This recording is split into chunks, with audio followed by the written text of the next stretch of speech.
Always feel like somebody's watching me, and I have no privacy. Oh, always feel like somebody's watching me. Maybe it is just a dream. All right, Rockfin, here we go. Let's rock and roll.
I'm your host, sabrinasalvati.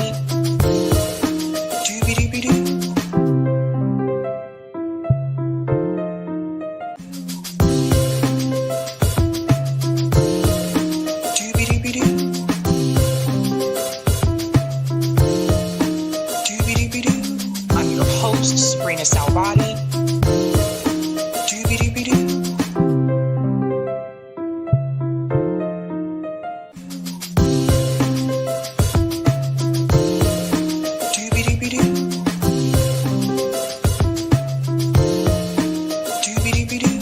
I'm your host, sabrinasalvati.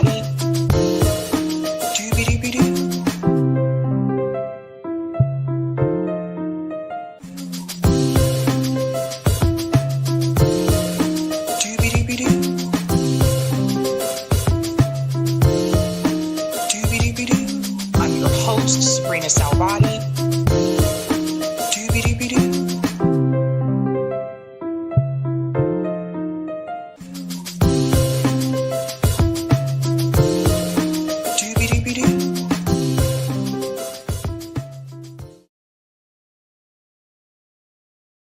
I always feel like somebody's watching me. What is going on, folks? Yes, that song is in my head. Welcome to Sab's podcast. I'm your host, sabrinasalvati. If you're new, I want to let you know that Sab's podcast is a part of Revolutionary Blackout Network. You can catch me there on Thursdays for the Sabby and JB show, and you can catch me here on Tuesday, Thursday, and Sundays. Ladies and gents, we have quite a bit to dive into tonight. Tonight's theme is the call is coming from inside.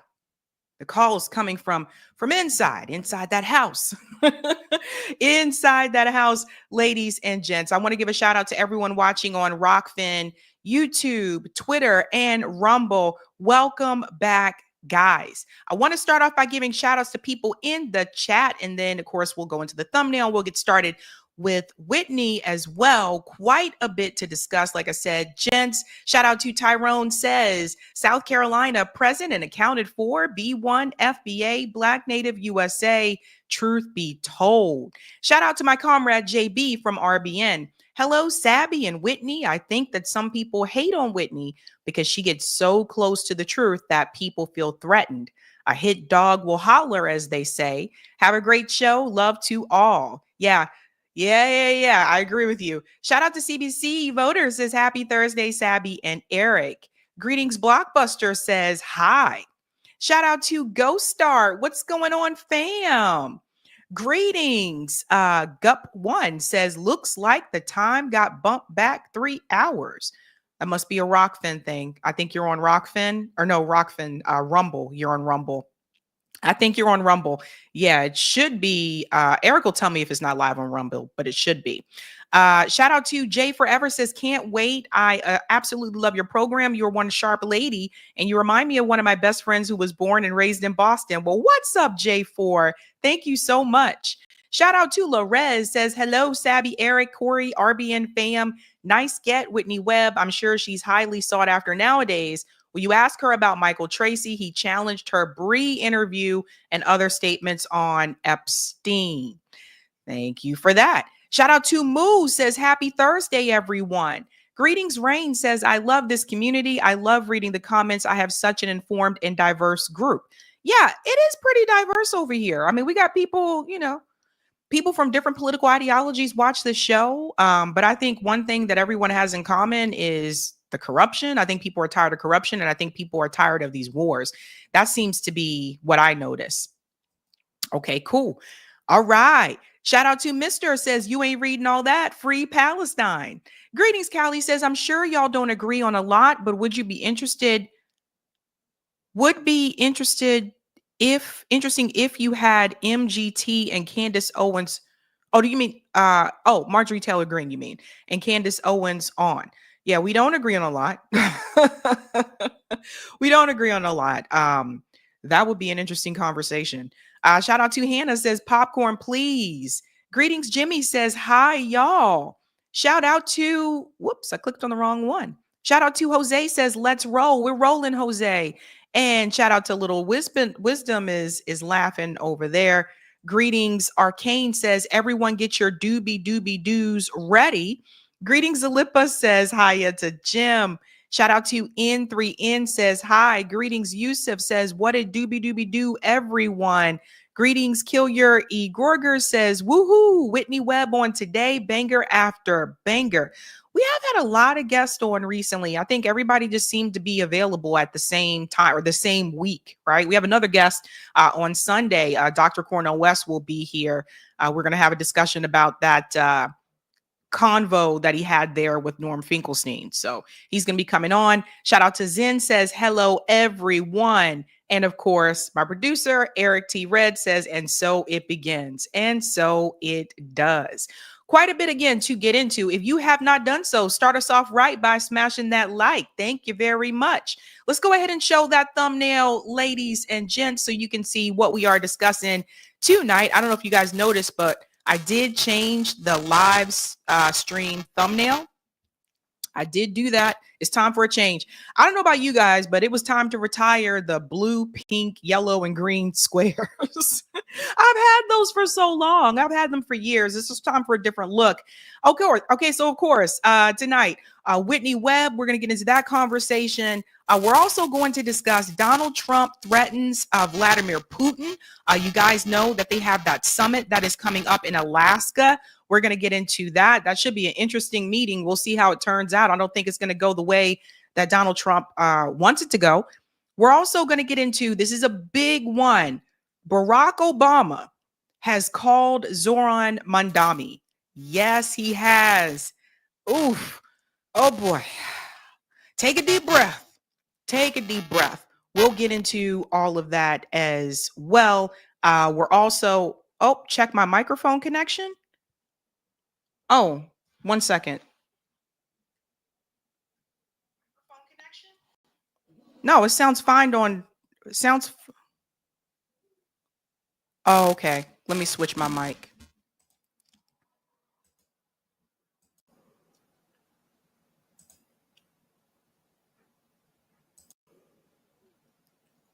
Okay, do you hear it now, Eric? Let me just test it real quick. Oh, it's good now? Okay. I think I had the wrong thing selected. Sorry about that. Okay. Let me check that volume just to be sure. Okay, yeah, I had the wrong mic selected. Sounds good. Okay, good. All righty. Cool. Okay, let me go back to that thumbnail there. Yeah, Barack Obama made a call to Zohran Mandami. That is not good news in my book. I'll tell you why. Is Barack Obama trying to co-opt Zohran Mandami? We'll get into that. We're also going to discuss, I don't know if everybody's heard about this, But Dr. Umar is not doing too well. He just made a public statement recently about that school that he has. And apparently it is not good news. And if anyone donated, my big question is what happens to the people who donated money to that school? But he is publicly now admitting that things are not going the way that he wanted it to go. So we're going to get into that. And last but not least, if you are interested in the tech industry or if you're interested in just finding a job, this story is a big one as well. The AI tech takeover. What is happening to the tech industry? Shout out to Roger Meadows. He sent me this story. This is a big one. And I think this is a warning sign for college graduates as well, especially those of you who are really interested in majoring in whether it's computer programming or software engineering. I think you need to pay attention to that particular story because things are not good. Not too good. So we'll get into all of that. Again, the theme tonight is the call is coming from inside that house. All right. So we're going to get started with this interview with Whitney Webb. Again, ladies and gentlemen, let me go ahead and pull this up because I do want to make sure I explain to you just how talented Whitney Webb is. And I don't think I did this on the show before. So I want to make sure I share her bio. So Whitney Webb, she is a professional writer. She's a researcher and a journalist since 2016. She has written for several websites, and from 2017 to 2020, she was a staff writer and a senior investigative reporter for Mint Press News. She is a contributing editor of The Unlimited Hangout, and she is the author of the book One Nation Under Blackmail. And I put her links in the description of the stream so you can follow her work there. Whitney does like really great work. So Whitney and I had this discussion earlier yesterday. So we're going to go ahead and play it here tonight. Again, I didn't want to stream it because we use Zoom, and Eric and I are still trying to find ways around that. Like, so for some interviews, for people who don't know, for some, I have to use Zoom, especially if they're abroad. And for others, I can use StreamYard, right? So Eric and I are still trying to find workaround ways to live stream if someone is interviewing via Zoom. But without further ado, I'm not going to keep you waiting. Whitney Webb and I had a lot to talk about. She gives a plethora of information. So get your popcorn, get your tea, get whatever you need, and let's get into it. And let me get myself out of here. My special guest is journalist Whitney Webb, who I have a lot of questions for. Whitney, welcome back to the show. Thanks. It's great to be here. Thanks for having me. So a lot has happened since you were here last time. Oh my gosh. The Epstein situation has escalated to another level. I think I couldn't have even imagined. I want to pick your brain about this. Donald Trump's administration basically, promised that they were going to release these Epstein files, and apparently a lot of their supporters decided to hold them to that. Fast forward. Pam Bondi says that she has these files on her desk and it's a lot of information to go through, and you're going to get that information. Then you have a team of conservative influencers who come to the White House to retrieve these binders, and they're holding them up in the air, basically telling people, we got the Epstein list, we have the files. Information that came from that wasn't anything new to, I think, most of us, of course, especially not you. Fast forward, Dan Bongino and Kash Patel go on to corporate media and they tell everyone, well, no, there's nothing to see here, folks. What happened here? What is happening? And why is Ghislaine Maxwell all of a sudden now being seen as a victim? Okay, so the Ghislaine Maxwell thing, I should address separately. What you talked about, what you just brought up earlier, I think has been really extraordinary, not in the positive sense, but just kind of, I think most people have been kind of taken aback from it, because what does the administration really gain here after promoting the releases, promoting the perception that they're going to release these files and have this unprecedented era of transparency, and things like that. And then instead of doing that, do a very public 180 and just kind of hoped that the trust that some of these figures in government had, like Kash Patel and Don Bongino, having been prominent on the podcast circuit in the past, the trust they built with Trump's base, that being enough for them to kind of swallow this very obvious 180 in rhetoric about these documents, and about a major aspect of the case in general that has been or a theory about Epstein's death in prison that has been heavily popularized or within Trump's base, which is Epstein didn't kill himself kind of stuff. And then they of course attached themselves to that and walked it back once in government and as the top two officials in the FBI. So yeah, what do they stand to gain from it? I don't think anyone really knows at this point, because it's very, we have to be kind of speculative here, because we're not going to get like an admission from the Trump administration about what they're actually thinking. They're obviously worried about PR and optics, and they have continued for months to kick this can down the road and try and make it go away after promising it so extensively. So one can't help but think, but there's things in the files that are inconvenient to either the administration, to Trump himself, or to people very close to Trump in his inner circle. And then that's why the documents are not being released for whatever reason. So, I started a series. Hopefully the next part will be out next week. I have one installment of 3 out, sort of exploring some people in Trump's inner social circle going back a significant amount of time that could stand to lose some things if they, they may be in the documents based on publicly available open source evidence, and allegedly Trump has also been in the documents. But again, the Epstein story is so often, they try and sift it into partisan boxes. So, Democrats, because of how badly this has been managed in terms of the PR optics side of it for Trump's base, have seemingly, smelled blood in the water and have tried to pounce on this and pushing to release the files, and are now talking a lot about Epstein. Whereas during, the Biden administration or before that, they didn't really talk about Epstein very much at all, probably because Epstein had a relationship with prominent Democratic politicians, right? So it's kind of a mess, and it's hard to believe, some of these congressmen, for example, that have come out and said, Trump's name is in the documents and they were going to redact it. That's very well possible, but because of how partisan everything is, until we see that evidence that they were redacted and all of that, it'll be hard to know, So again, I think at the end of the day, as I've said and maintained for years now, the Epstein case and scandal involves figures from both parties, especially in the wake of the Republican Party becoming very Trump-centric ever since 2015, 2016. And presumably it's problematic for this documentation to come out for some reason. But, again, we have to kind of speculate as to why that is, because this 180 has not really benefited the administration at all, unless there's something, most people aren't seeing. And it's also possible this 180 could have been planned for some purpose we don't know yet, but will reveal itself in time. So either way, it's all a mess.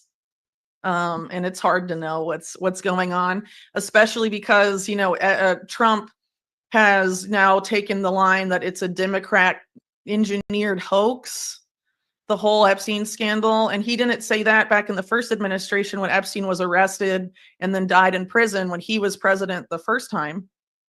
Right. So why did none of that come up then? And why is it now a Democrat hoax? I mean, he was questioned about Epstein plenty when he was, in office the first time. And then, during the 2024 election, he did an interview with Tucker where Tucker asked him about Epstein. He didn't say it's a Democrat hoax. That's obviously a new line. So why is that being made now? And of course, there's a lot of, influencers that are, I guess, closer to Trump world than others that are very willing to, continue and promote this line of thinking. And then, other people in the online sphere have sort of taken it upon themselves to treat Ghislaine Maxwell as you pointed out, a victim, just as the Trump administration is moving to, they move her to a minimum security prison. Allegedly, she's been allowed into some sort of work release program. And it seems increasingly likely she's going to be pardoned in some capacity, which Trump has fielded publicly, both for her and for Diddy before his sentencing. I don't think that would go over well with his base. Pardoning Ghislaine Maxwell for one, but to your other point, Diddy. I think a lot of them are going to have a problem with that particular one. Is it possible, if you were to make an assumption, is it possible that when you say it's bipartisan with Epstein, is it possible that it could be that even someone that's a part of Donald Trump's administration could also be in those files other than Donald Trump? Yeah, well, the part 2 of my series is about someone who's in the Trump administration in an important role, but it's not talked about very much in the media, it's not good in terms of the Epstein, not just Epstein, but Maxwell and Jean-Luc Purnell connections of this person. And a lot of people have speculated, that since I said that I'm writing about someone in the current administration, that it's Howard Lutnick, who was Epstein's neighbor. I wrote about Lutnick like 2 or 3 times in 2024, including his Epstein stuff, before I guess it kind of percolated into the wider public discussion about him being Epstein's neighbor and who he purchased his house from and all this stuff. So it's not him, it's someone else. I'm kind of reticent to spill the beans before the article is out. But it could be very problematic for this particular person. And even though they're not so much in the public eye, what they're doing for Trump is important. And I think Trump would find it almost impossible to denounce this guy, because they've been so close for so long. So we'll see. But yeah, that's sort of the theory of this series I'm working on called First Friends, kind of like First Lady, like a pun on that, where it's basically like, here are a few people that are very close, that have close ties to Trump, and who also had close ties either to Epstein or some of the best known Epstein associates, like Brunel and Maxwell. And Brunel, not unlike Epstein, died in a French prison while awaiting trial in relation to the sex trafficking stuff. From what I've gathered from your articles, this seems to be a global network that Epstein was a part of. And I believe there are multiple Epsteins. Like, I don't believe that Jeffrey Epstein was the head of the snake. Yeah. Like, they never go after the head of the snake. They never go after the head of the snake, quote unquote, it's the billionaire class. And so there's a faction of these billionaires in our oligarchy. And of course, the American oligarchy, the American oligarchs don't necessarily, a lot of them don't have an allegiance necessarily to the United States. They have an allegiance to their business interests, which are usually transnational, right? So these guys operate, at a different level than most people of the general public, to say the least. And they engage in a lot of shady activities, some of them.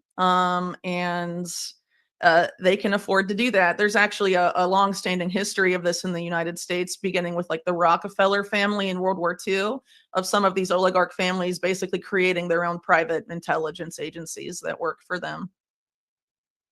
So it's complicated because, anyway, if you think of like U.S. intelligence, who created the CIA? Who was first in the CIA? Well, it was a lot of Wall Street bankers and lawyers. And a lot of, those guys had early ties to British intelligence and things like that. So there's kind of a transnational angle there. But there's a reason why a lot of the early, most well-known coups that the CIA did in other countries and regime change operations were done on behalf of U.S. multinational corporations. They're representing the interests of the oligarch class, and they're basically the secret police of that class and have acted that way for a very long time. And then I argue, of course, in my books that these interests merged with organized crime, and then the CIA sort of took on a lot of the rackets that used to be the mob's rackets, like drugs, prostitution or sex trafficking, arms trafficking, things like that. Because once you combine that with, an entity like the CIA, it has state protection. And so you're not being investigated by governments. But you can use governments to go after your competition in the drug trade, in the arms trade, in the human trafficking trade.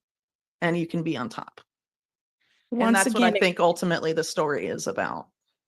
Yeah, it's like, once again, it goes back to the billionaire class. Like every time, I always tell people follow the money.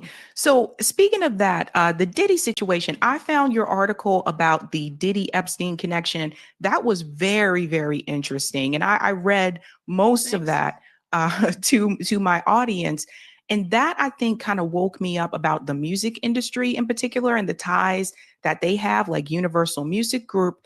We have pointed out that even someone like DJ Khaled, for example, who is Palestinian, had this connections to Universal Music Group, will not say anything about the slaughter of Palestinians in Gaza. And then when you look at the connections, it all makes sense.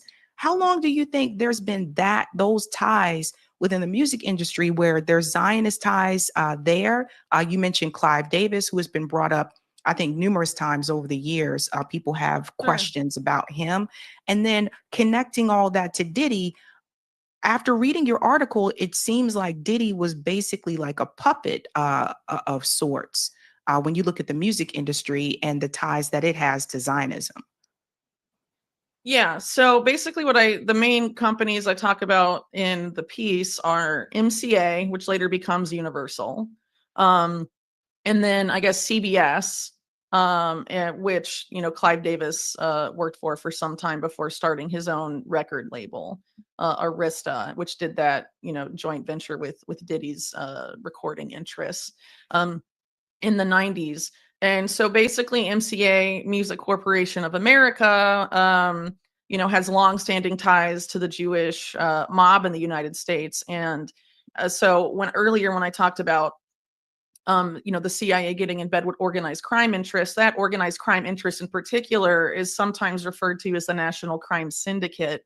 And this was sort of a meeting of the Jewish mob and Italian mafia through Mayor Lansky and his childhood friend, Charles Luciano, who was later deported to Italy and involved in some sort of a lot of interesting things there, like the nexus between CIA and Mussolini-style fascism and organized crime and all sorts of stuff in Europe. But in terms of, the Lansky sphere, you have connections to people like Lou Wasserman, the longtime head of MCA, and other MCA affiliates. And also MCA was involved in some intelligence linked operations, specifically the Promise software scandal of the 1980s, which involved a top MCA executive, along with organized crime linked figures, CIA linked figures, and also involved in the Promise software scandal was Robert Maxwell, Ghislaine Maxwell's father, and the Israeli intelligence services, in addition to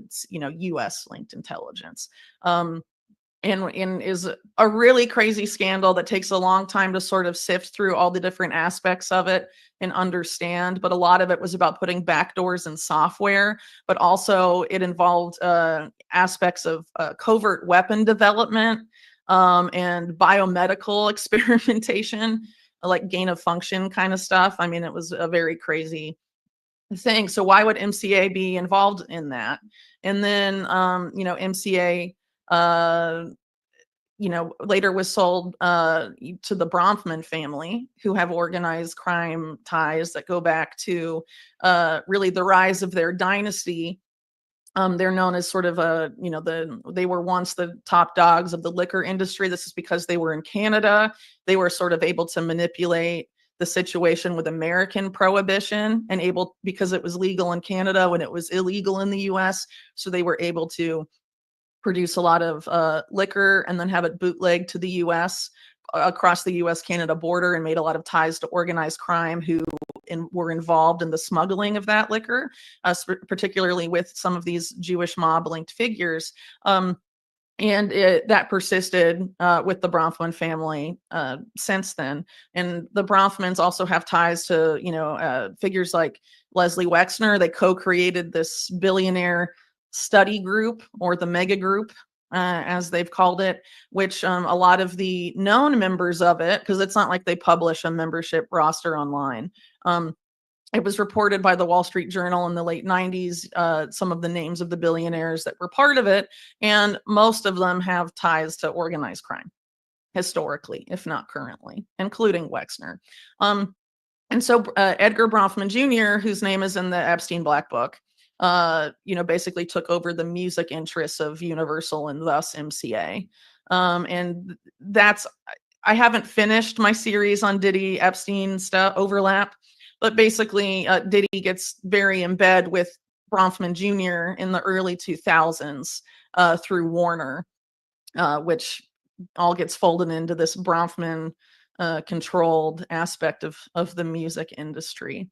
So it's pretty extensive, I would say, this particular, organized crime angle within the music industry. And a lot of my work shows that they relatively consistently overlap with intelligence.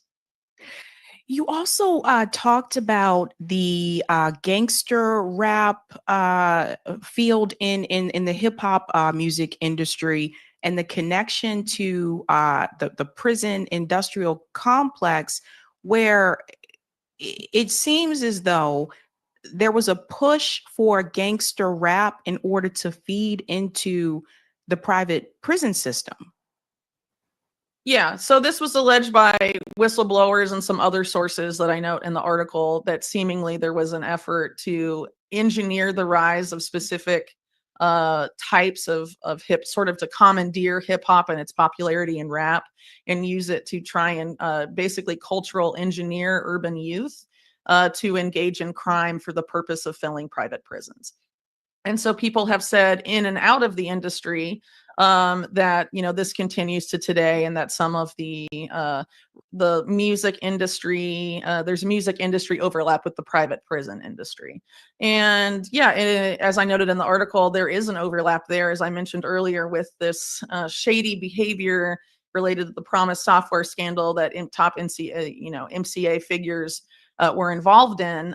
That it was also in that same network where the MCA guy was intimately involved Wackenhut, which I believe is now the Geo Group, like one of the biggest in the top two with Core Civic private prison companies in the US. And that was also true in the early 90s, including when the Clinton crime bill was passed, and Clinton was extremely close to MCA's head, Lew Wasserman. Very, very close. And also when Clinton was setting up his post-presidential philanthropies, being flown around on Jeffrey Epstein's jet to do so, he was joined by Lew Wasserman's grandson, Casey Wasserman, who that was brokered by Lew Wasserman, that introduction. And I'm if I remember correctly, Casey got involved with Clinton Foundation stuff and some of these other post-presidential philanthropies of Clinton. And I believe my memory isn't great because I have a little, or at least isn't as good as it normally is, because I have a little baby, number 3. But Casey Wasserman, I believe, is also in charge of rebuilding major aspects of Los Angeles after the fire, and the LA Olympic Committee. He's like in charge of that, almost positive. So that's pretty weird. Oh my Yeah, God. no one's really talked about that. I mean, a few people here and there on Twitter, but you think it would be a bigger story, personally. But I mean, these are kind of people in a protected class. You don't really get to talk about all of these ties. Well, people do talk about it and can talk about it. I would like more people to talk about these figures that are still sort of influencing things and aren't so much in our face. But again, mainstream media and some of the bigger voices and independent or alternative media, this kind of stuff kind of doesn't really get a lot of coverage in people's Epstein stuff. Like I said earlier, it's so partisan. If you're in like the right wing sphere, it's like Epstein Clinton, and if you're in the left sphere, it's Epstein Trump. And it can get a little crazy at times and make it hard to understand sort of the broader significance of what's going on. And I think that was also true to an extent with some of the coverage of Diddy as well, because with these types of activities and accusations, people tend to focus on the salaciousness almost exclusively and not kind of the broader significance of what those salacious activities may have been in service to. Right. Well said there. I agree with you. It is bipartisan, and that you mentioned the Clintons, and this is another question I wanted to ask you about. It was just announced recently that Bill and Hillary Clinton are being subpoenaed to testify in reference to the Epstein Files. And I've tried to explain to my audience, I don't think the Clintons are going to go to jail. I think they're also pretty protected as well. But to have them testify in person, who gains from this here? Yeah, so like I just said, the way the media and the powers that be and whatever have tried to manage media coverage of the Epstein case is have it be like a partisan thing. And so the Trump administration is uncomfortable with a lot of the pressure they've gotten from their handling of the Epstein document release and the speculation that has provoked. Right. And so the best way for them to get away from people talking about the Epstein-Trump relationship in ways that are uncomfortable is to move it to the other side, which, as I have said a few times, is the Epstein-Clinton relationship. So basically mainstream media, and I'm sure this will be the same line Congress takes, I'll only really talk about an Epstein-Clinton relationship after Clinton was no longer president. So that would be the well-known trips that Epstein and Clinton, that Clinton took on Epstein's plane, like the trip to Africa, the trip to Asia. These were pretty much entirely associated with Clinton setting up his post-presidential philanthropies, like the Clinton Foundation, the Clinton Health Access Initiative, and the Clinton Global Initiative, which Epstein's defense lawyers later claimed Epstein had a significant role in creating. And of course, the Clinton Foundation later on has ties to the Maxwell family. They inject $1 million plus into Ghislaine Maxwell's Terramar. Her nephew, Alexander Gerassi, works in the State Department under Hillary Clinton, and he had previously been a liaison between Isabel Maxwell's foundation and the Clinton Foundation. And Isabel Maxwell, of course, is Ghislaine's sister. So, who has a lot of ties to what she called her father's Rolodex. So her father being Robert Maxwell, like a pretty well-documented Israeli spy. And some of the figures in those Rolodex are figures like Ehud Barak and Shimon Peres, former prime ministers of Israel. So, yeah, there's definitely a lot of interesting overlap there as it relates to, the Epstein-Clinton relationship, but I doubt they'll go down the Israel line because we're talking about, U.S. Congress, and we're talking about the Trump administration, who are very affiliated with the current Israeli government for sure. We may see some stuff about Ehud Barak come out in that. I don't know, because Ehud Barak was one of the people that pressured Clinton to pardon Mark Rich, for example. At the sort of around as he was leaving the presidency, and then later, not that long after, gets very publicly involved with Epstein, and also gets involved with Ron Burkle, who is probably best known for owning a bunch of supermarkets like Kroger, I believe, and he accompanied Clinton on one of these philanthropic development flights, but also ended up hiring Clinton not that long after that. And Burkle, of course, also has pretty significant ties to Diddy in the same period of time. And I think Michael Jackson as well. So a lot of, yeah, I know you think more people would talk about Ron Burkle, but they don't. It's strange. But anyway, this is all significant, I think, too, because I doubt there is going to be any serious discussion if the Clintons are brought to Congress to ask them about Epstein's 17 visits to the Clinton White House in the 90s. I doubt they will go there. And that's because one of the figures that Epstein was most often meeting with was a man named Mark Middleton, who worked in the White House.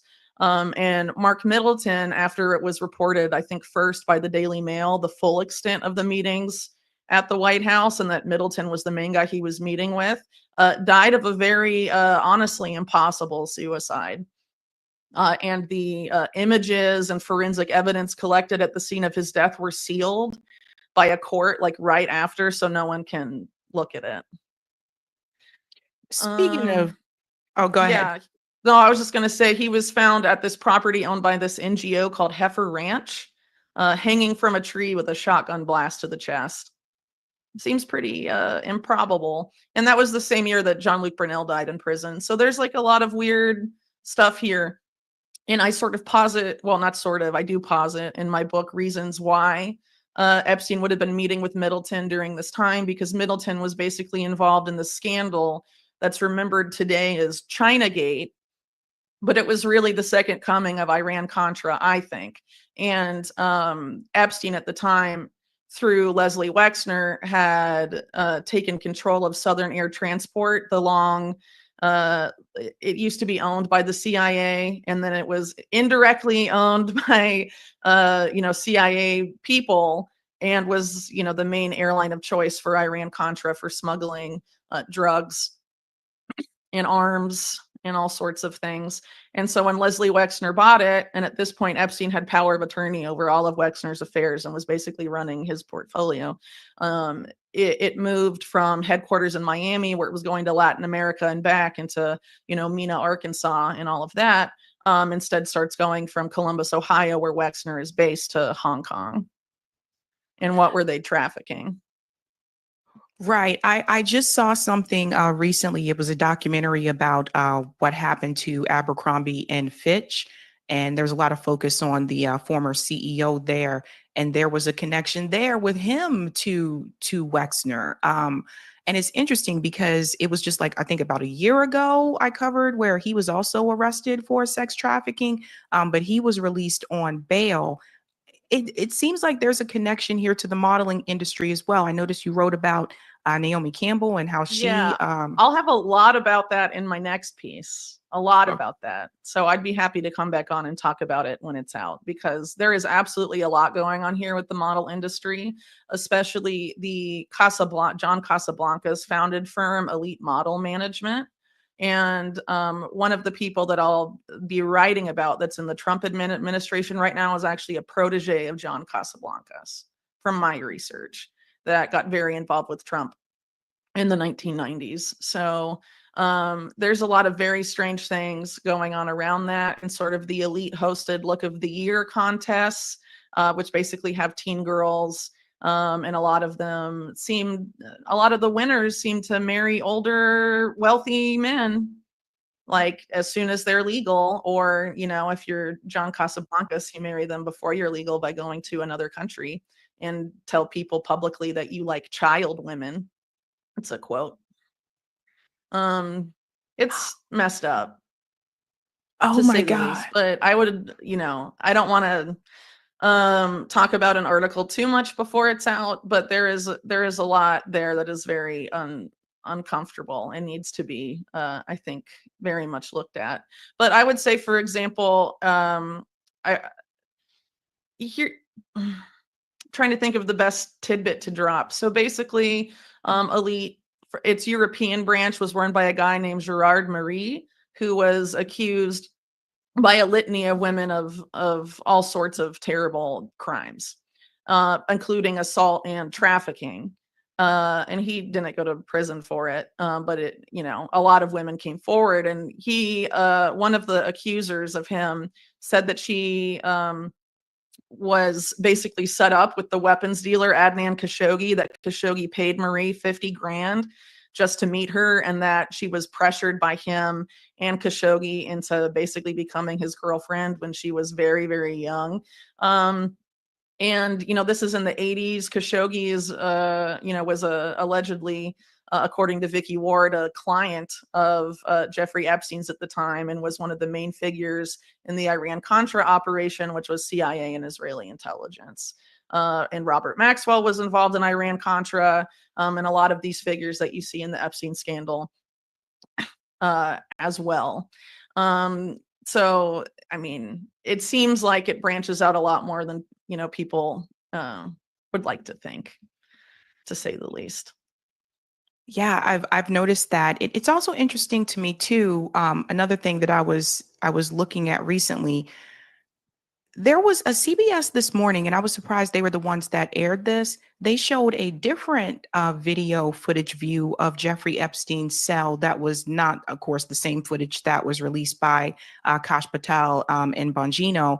And they showed that there was a shadowy figure walking up the steps. They said that there was more than one way to get into Jeffrey Epstein's cell. And that brings the question, Whitney, some people don't believe that Jeffrey Epstein is dead. Some people are saying that they believe that he's still alive. But I think most of them do not believe that he took his own life. What are your thoughts? Yeah, I mean, I think it's very clear that if he did take his own life, he definitely had help in doing so, if that is the case. But, frankly, I don't think anyone really knows what happened. And I don't want to sit here and be a gatekeeper telling people he's dead, he's not dead. Most people accept he's dead. And so I tend to say that. And if new evidence is presented, I'll happily accommodate that. But I'm not going to dismiss people who say he's still alive because frankly, nobody knows. And there's been a lot of obfuscation about what went on the night that he was reportedly found dead and all of this. And so, if people want to speculate that, and given, things like the intelligence ties, his ties to powerful people, and things like that, it's certainly possible. But, more often than not, I mean, cases, prominent people like Jeffrey Epstein that threaten, powerful interests with spilling the beans on things. They don't want the beans, they don't want the beans to be public, basically. They can get off in prison even if they're under constant watch. So a good example of this that was in a recent article I did is this Italian man named Michele Sindona. And Michele Sindona went to prison for the collapse of a couple of banks, but it was all tied to this massive scandal involving this free Masonic lodge in Italy that was called Propaganda Do, or P2, that was basically exposed to contain prominent business leaders, acolytes of Mussolini-style fascism in Italy, top politicians, and all sorts of very powerful figures basically meeting in secret to try and undermine and subvert the government. And they also had ties to CIA operations going on at the time, like Operation Gladio, and also had ties to organized crime, specifically the Sicilian mafia, which Luciano, who I mentioned earlier, the associate of Lansky, was deported in the World War II era, or I think maybe, I can't remember the exact year, but around the time of the war, if not immediately after, to Italy, and got involved in that nexus as well. So Michele Sindona could have endangered a lot of powerful people. And he was under 24/7 police watch in this prison. And they were checking his food and all this stuff. And someone put cyanide in his coffee and he died in prison, despite having all of this, security to try and keep him from being killed off. He was killed off. So, we don't really know, again, what happened to Epstein, but, generally in these types of cases, they do tend to get offed if they threaten to spill the beans. And it seemed like Epstein may have been willing to do that. But then again, it depends on how important of an asset he may have been. And I think that remains to be seen. So I'm happy to keep, an open mind if new evidence is presented that supports that theory. But, for reasons I just explained and past precedent about similar cases, I tend to think he died. And I don't think he did it the way the official narrative says. But I would say that he definitely had help if he did kill himself, and that there's obviously, I think, something about his death that they don't really want to come out. And I think, it would be embarrassing too, in a sense, for the first, for the current administration, because of course it was the first Trump administration when all of this happened. So it was the William Barr led Department of Justice that technically has responsibility for whatever happened to Epstein in prison. Crazy, crazy times. There's so much that goes into this. And I think, I definitely look forward to seeing your next article. I do have a question about this as well. Many are asking if Israel was and is still blackmailing Donald Trump. Yeah, so I don't think Israel needs to blackmail Donald Trump. Why? Because Donald Trump wouldn't exist as a business or political figure if he hadn't And the Rothschild family has longstanding ties to the Israeli state, and also to, the popularization of Zionism in the early 20th century and slightly before then. So, he really owes that bank a lot. And Wilbur Ross, who was the banker working for N.M. Rothschild at the time Trump was bailed out, was rewarded by Trump as being his first Secretary of Commerce. Even though Wilbur Ross was like at that point, I mean, he still is geriatric, but he was geriatric at that point too, and was falling asleep in meetings and things like that. And it's not like he was doing a good job, right? So I was widely seen as being a favor for having helped bail Trump out in the early 90s.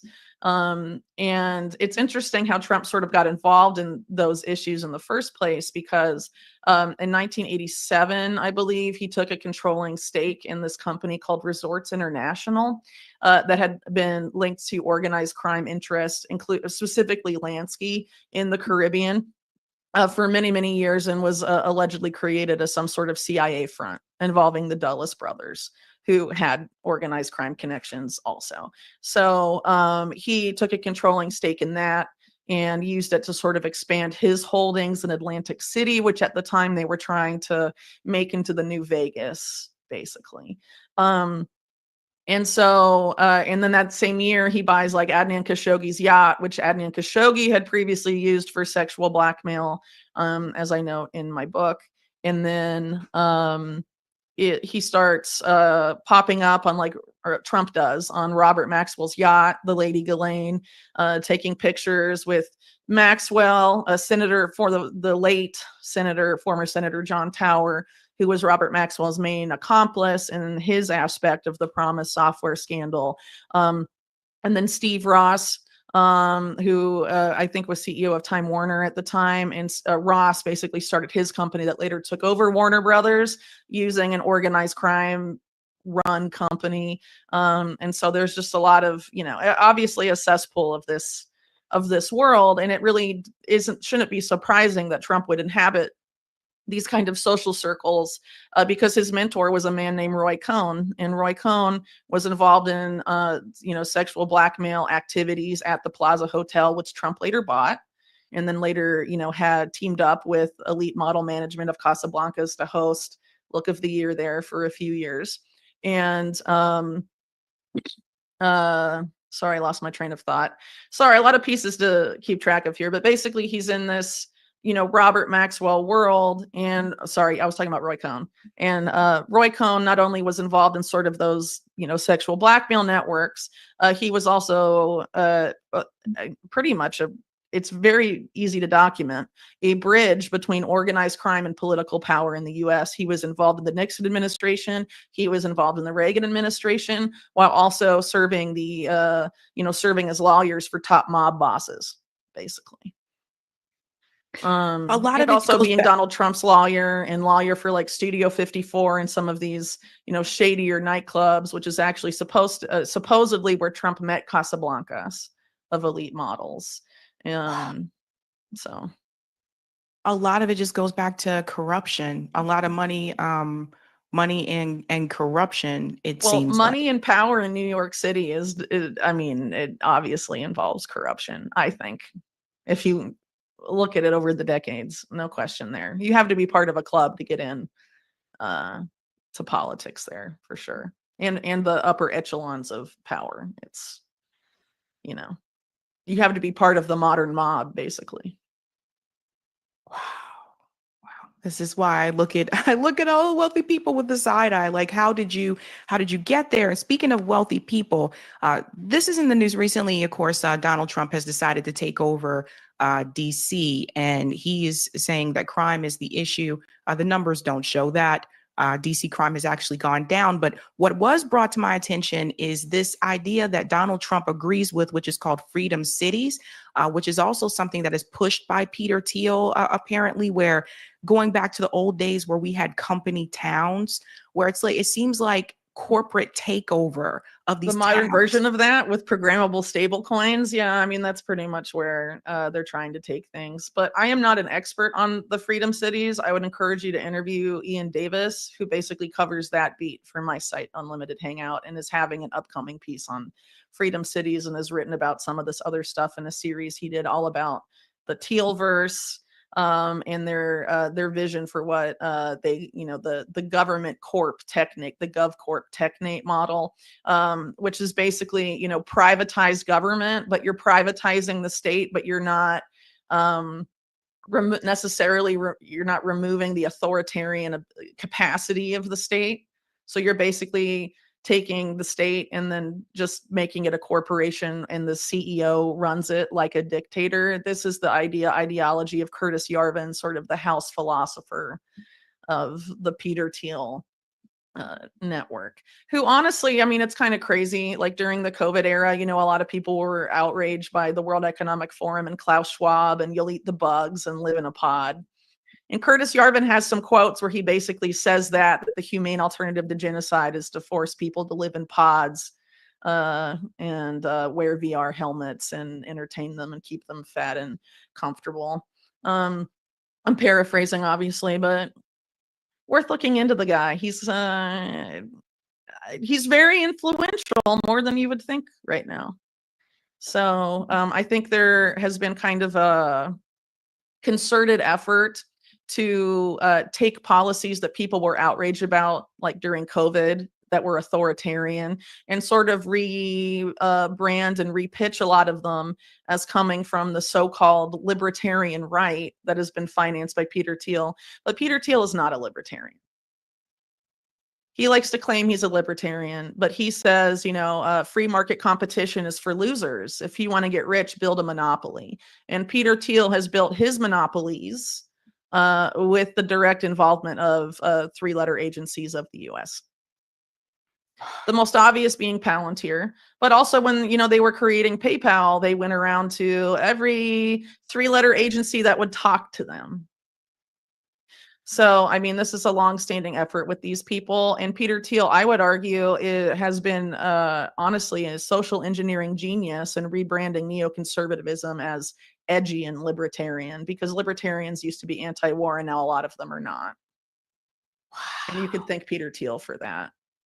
Peter Teal basically, so there was this program after 9/11 called Total Information Awareness, where basically they wanted to install a pre-crime system in the United States, and in order to stop terror attacks before they happen and all of this stuff, right?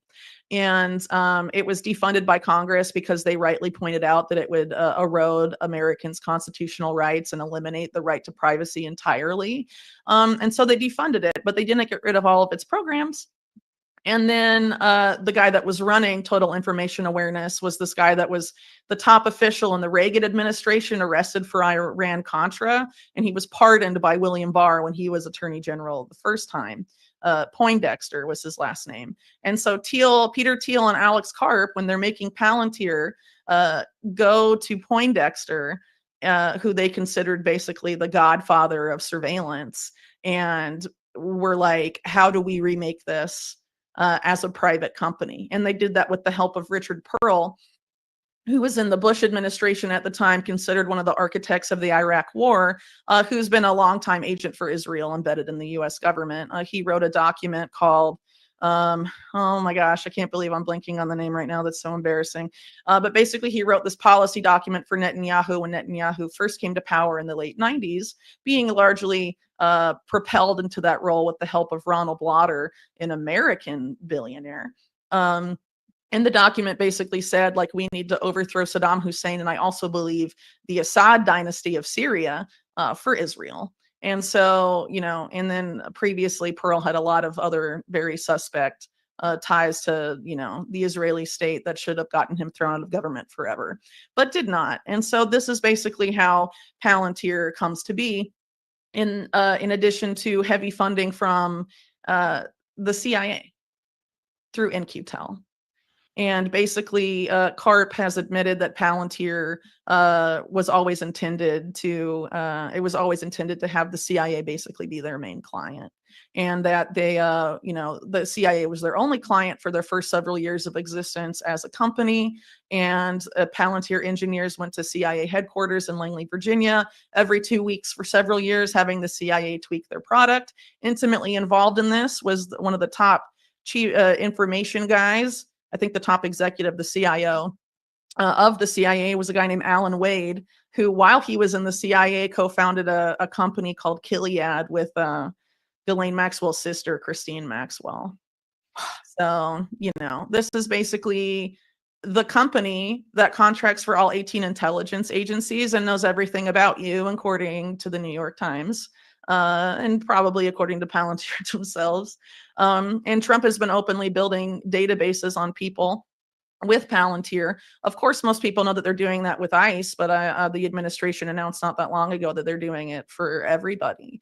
And Palantir also manages all of your health data because they contract extensively with HHS. So, this is very concerning for a lot of reasons. One point on that I would point to is how Trump in his first term, there was the spate of mass shootings, I believe, in the latter half of 2019. And Trump called on social media companies to stop shooters before they commit a crime, and to basically flag what people were saying on social media and use that to determine if if there should be intervention before a crime might be committed, basically. That's Minority Report. Actually, William Barr, when he was in office the first time, created this program that legalized pre-crime in the United States. And I think I was like one of two people maybe that reported on that at the time. It was called Deep, and there's been a few arrests under Deep for people making Facebook posts and things like that. But not that many, but the legal framework has been there since, Trump round one, basically. But anyway, this pitch that Trump made about having social media spy on its users and use like analytics to, bring about some sort of pre-crime society. He was being pitched at the time, and he was interested in it, but it didn't ultimately happen. In creating this agency called HARPA, which was supposed to be like the health version of the Pentagon's DARPA. And the program that they wanted to start with, the acronym was Safe Homes, and it was basically about analyzing American social media posts for early warning signs of neuropsychiatric violence, and then based on that, would either send people to a court-ordered psychologist or physician, or even house arrest without them having committed any crime. So now that we have big tech even more intertwined with Trump round two, people should really be paying attention to the stuff, especially now that Palantir, especially through the Doge, formerly led by Elon Musk agency, has sort of embedded Palantir in even more aspects of the government than it was in before, including like the IRS and, mortgage stuff like Fannie Mae and all of that, all have Palantir now. And then basically giving them the keys to the kingdom with a lot of, data that the Department of Treasury has about your finances in the IRS and all of that. All of this is going to go into this master database, and the goal of Palantir, just like it was with total information awareness, is about stopping crime before it happens. It's pre-crime.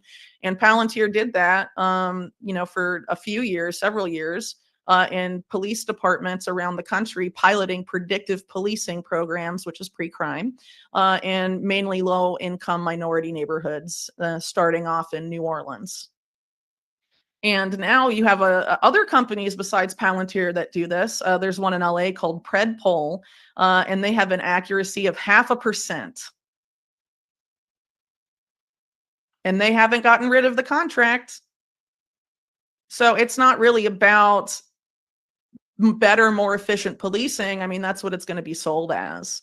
It's basically the idea that was developed by the British for prison designs in the 1800s, the panopticon, the idea that if people feel like they're constantly under watch and they could, be, obviously out of the prison context, you could be put in prison for doing the wrong thing or whatever, then people will police themselves. if they know they're under constant watch. They will police themselves, they will censor themselves, things of that nature. And I think ultimately that's the form of control it is about. And this is neoconservatism being framed as something else. And they've spent a lot of money with the rebrand, and I think they've been very successful. But this goes even before Bush. This goes back to the Reagan era, when they tried to create, well, they did create these programs called the continuity of government protocols where basically they could suspend Americans' constitutional rights in the event of a vaguely defined national emergency, which included, per the Reagan administration, mass nonviolent protests about a U.S. military intervention abroad. So a large anti-war protest that's nonviolent could trigger it. And so now this like liberation force that Trump has created with the Pentagon that can be deployed in the event of protests. I mean, if they decide to military intervene in Venezuela, or Iran again, and people get mad about it, these tendencies are not good. And a lot of people sort of in the MAGA media sphere being like, yeah, it's a liberation force to liberate cities from the left. But if it was the reverse and this was Biden and Biden made a liberation force to liberate cities from the right, they would be freaking out. And so in general, these trends are bad. It doesn't matter what side is implementing them. They'll be used by the other side when they're back in power. And ever since 9/11, we've had a bipartisan consensus, whether it's Bush, Obama, Biden, or Trump, to expand this apparatus in the US. Biden expanded Palantir's contracts. His DNI, Director of National Intelligence, was a Palantir advisor. And so this is something that's bipartisan, and they expand it and they grow it. The surveillance state is a bipartisan, very bad issue that people don't pay enough attention to. And, Peter Teal is one of the main people behind it. And JD Vance is basically his political puppet. Right. And so a lot of the power that's in, Trump world now is very much adjacent to this mass surveillance agenda. And for a long time, and now it's being picked up by mainstream media, Silicon Valley has fused with the national security state. It's been going on for a very long time. And, as I've noted in a lot of my work, the national security state created a lot of the big Silicon Valley companies, or at least funded their existence and have contracted with them on and off ever since. Like Google, like Facebook, like Palantir. And so this is really the fulfillment of something that's been going on and been being built for a very long time that they really hope they don't pay attention to. And Palantir was really smart. Like I said earlier, people freaked out about total information awareness, but then they turned it into a private company. And it was like, well, the private sector can do whatever it wants. Well, not if it destroys everyone's constitutional rights and contracts with the state in a public-private partnership. It's really not that functionally different at the end of the day than having it being run out of DARPA like it was originally. That's right. It's all connected. I have one more for you, Whitney. There are many of us that saw an appearance by Ian Carroll on Joe Rogan's podcast, and he was talking about your work. And I have had this question for quite some time. Why haven't you been on to Joe Rogan's podcast? Yeah, I mean, I've been name dropped on there by Rogan and other people and have not been invited on. And I mean, obviously it's fine. I don't need to go on there. But I found it strange that, he would have another person on to talk about my book. That's not me. And I would argue, again, this is speculative, but I would argue that, the fact that I don't really like either party is very inconvenient to some large platforms. And so, instead, a person that, promoted my research, which, thanks for doing that, but that promoted my research, but their solution, unlike mine, is to vote Trump. I think that's more convenient. It's a more convenient package for my research than perhaps what I would say. And also in that appearance, Ian Carroll, even though he promoted my book, said that my work on Peter Teal and Palantir was unhinged, was the term that he used. Without really explaining so. And it's kind of ironic that he would do that, because for being such a big fan of my book, at the end of the book, I talk about how Palantir is the new Jeffrey Epstein. And in the age of Palantir, you do not need someone like Jeffrey Epstein or any other figure in history that engaged in sex blackmail. You don't need to do that kind of operation anymore. You can just either harvest all of the data you would need for blackmail off of people's digital devices, or you plant things on their devices that are incriminating but don't actually belong to them. Do you think? And Peter Teal and Epstein had a significant relationship. More has come out about it, from mainstream sources in the past few months. I first wrote about their overlap in 2019. And so, it's been part of my work on Epstein for a long time. And I don't really think you can separate my work on Peter Teal and Epstein, to be honest, because they ultimately are in service to the same end game, I would think. A lot of it is partisan. Do you think that's why you're not on a lot of the large left YouTube shows as well? It's something I've noticed. You've been on my show, obviously Bree's show, Bad Faith. I've seen you on Katie Halper, but I noticed that people have pointed this out. They said, why isn't Whitney Webb invited onto the large left shows, the ones that have like 1 million subscribers? I don't know. I think it might have something to do with my stance during COVID. I was very against a lot of the authoritarian policies that were implemented. I wrote a lot about, how the formation of the biosecurity state, where national security and public health have fused, the role of Palantir. I criticized, the vaccine rollout, Operation Warp Speed, having that led by the military under Trump. I mean, among other things, but, I don't really know. I'm sure I have stances that bother them beyond that, and then I know, of course, that there's a particular figure on the, well, I don't even know if he's considered on the left anymore, but he doesn't like me. That would be Glenn Greenwald. I did some critical reporting back when I was on Mint Press about The Intercept, and how so many of their whistleblowers went to prison, allegedly due to reporter malfeasance. Not Greenwald specifically, but other people that were there at the time he was there. And also, wrote an article criticizing the Intercept's closure of the Snowden archives, the Snowden documents, because, less like 90% of the Snowden documents were never published, and now it's closed. So bye.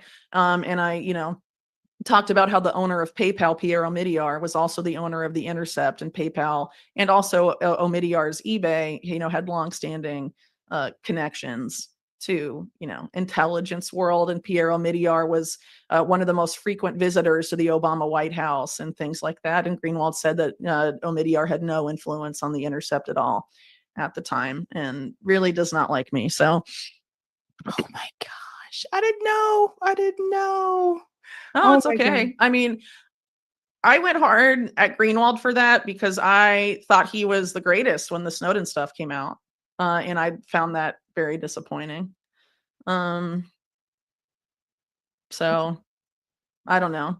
I mean, I don't really want to continue having a beef with him necessarily.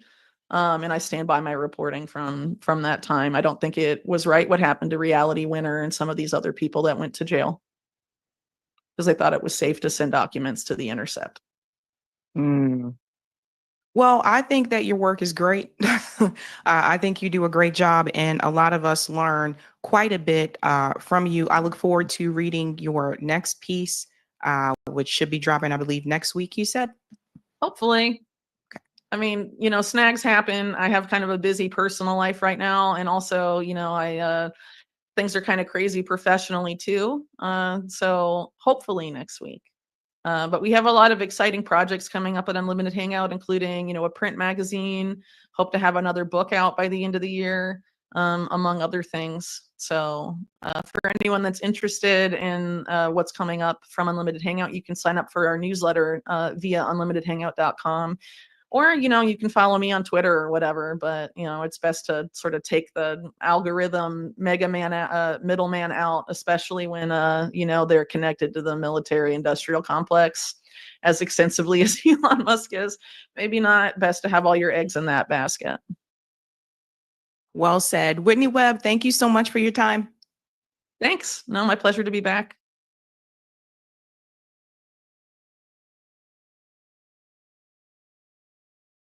Sorry, I was muted. I hope you enjoyed that interview. Eric, of course, will clip that for you guys. We will do call in tonight after the show. I'm pretty sure people may have questions or things to talk about, at least with that particular interview.